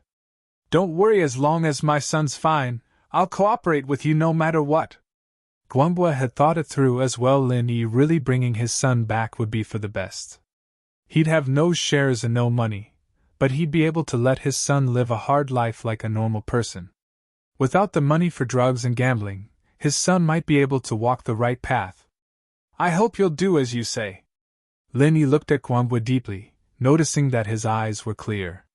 I'll fulfill your wish as well. Give me your son's information and send it to my voicemail. My phone number is 152x1234. I'll send it to you in a bit. May I ask? Huang? Guangbo asked carefully. He won't die. A golden class master like him only needs half a month to recover, Lin Yi said with a wave of his hand. Guangbo's heart skipped a beat. Lin Yi could see through Huang's strength so easily? What kind of strength did he have, then? But the stronger Lin Yi was, the happier Guangbo was. It was the only way Lin Yi could bring his son back from the mafia. Lin Yi didn't jump out the window this time. He walked out the front door with a swagger, disappearing from Guangbo's sight in the Beetle. Beetle? Guangbo blinked. He glanced at the license plate and remembered that it was Yushu's, Mingyao's best friend's car.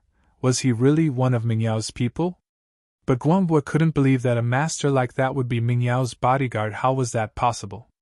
Even Pingzhan's Faubert wasn't as strong as him, was he? Guangbo shook his head and stopped guessing Lin Yi's identity. There was no point in guessing. He just needed to follow Lin Yi's instructions. She called Nurse Wang in the servants' room and asked her to send Ah Huang back to his room. Since Lin Yi said that Ah Huang was fine, it should be fine. When he entered the room, Ah Huang was already awake. He opened his eyes with difficulty and looked at Guangbo. Mr. Xie, I'm sorry. I couldn't protect you, don't say any more. The other party was very powerful. Are you all right? Do you need to go to the hospital? Guangbo waved his hand. He couldn't blame Ah Huang for being weaker than him. Ah Huang had tried his best. No, I'll be fine after some rest. Huang shook his head. He's at least a late-phase golden class. Mr. Xie, you're not hurt? No. Guangbo smiled bitterly. A late-phase golden class was 2 levels higher than Ah Huang. Naturally, Ah Huang wouldn't be a match for a master like that. Lin Yi drove back to the villa area only to find that Pingzhan's car was still there. Pingzhan wasn't in the car anymore, but Falbert was sitting quietly in the driver's seat. Where's Uncle Chu? Lin Yi asked after parking the car. In the villa. Mr. Chu told you to go find him when you got back. Falbert nodded to Lin Yi. Lin Yi entered the villa to see Pingzhan talking to Meng Yao on the sofa. Yushu was watching TV on the side as well. Meng Yao wasn't happy to see Lin Yi so late. Daddy, look at Lin Yi. He's always so late. You're the one who hired him 24 hours a day. How can he be so undisciplined? Meng Yao said as she looked at Lin Yi proudly. Let's see if you still dare to go out and flirt with other girls. My daddy's here now, you've caught him red-handed, haven't you? Let's see how you explain this.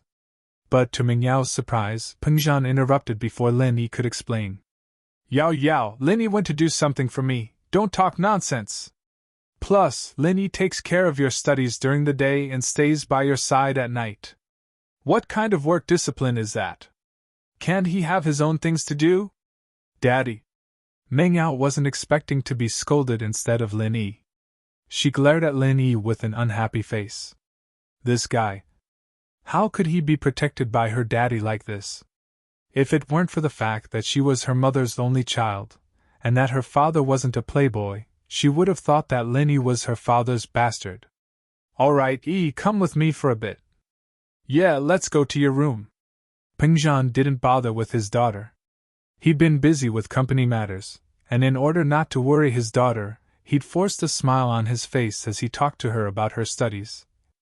Now that Lin Yi was back, Pingzhan couldn't wait to know the results. Okay, Uncle Chu.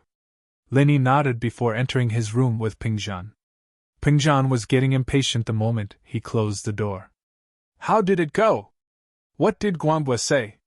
He won't be hanging out with Jin Gubang for the next couple of days, but I'll have to go overseas for a while. Lin Yi said. Abroad? What's going on? Pingzhan was delighted to hear that Guangbo wouldn't be supporting Jin Gubang as long as Guangbo didn't interfere. Jin Gubang wouldn't be able to do anything on his own. Xie Guangbo's son owes the mafia a loan of $100 million. Lin Yi explained simply. Guangbo supported Jin Gubang as the new chairman because Jin Gubang agreed to let him use the company's funds to pay off his son's debt. So that's the reason, Pingzhan said.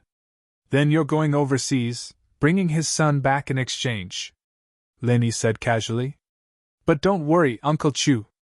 It's only a 10-hour trip, and 2 days is more than enough. 2 days and you'll be able to bring him back? Pingzhan blinked, but nodded at the thought of Lin Yi's efficiency and skills. Then I'll have to trouble you. Be careful, but I'll have to trouble Falbert for a few days. I'm afraid that Guangbo's sudden betrayal will drive Jin Gubang to the wall, and he might do something extreme, Lin Yi said. I'd have him disappear if I wasn't afraid of causing trouble for you. You're tuning into the Phoenix Nights YouTube channel. Don't forget to subscribe and join us on this journey to catch the most captivating stories.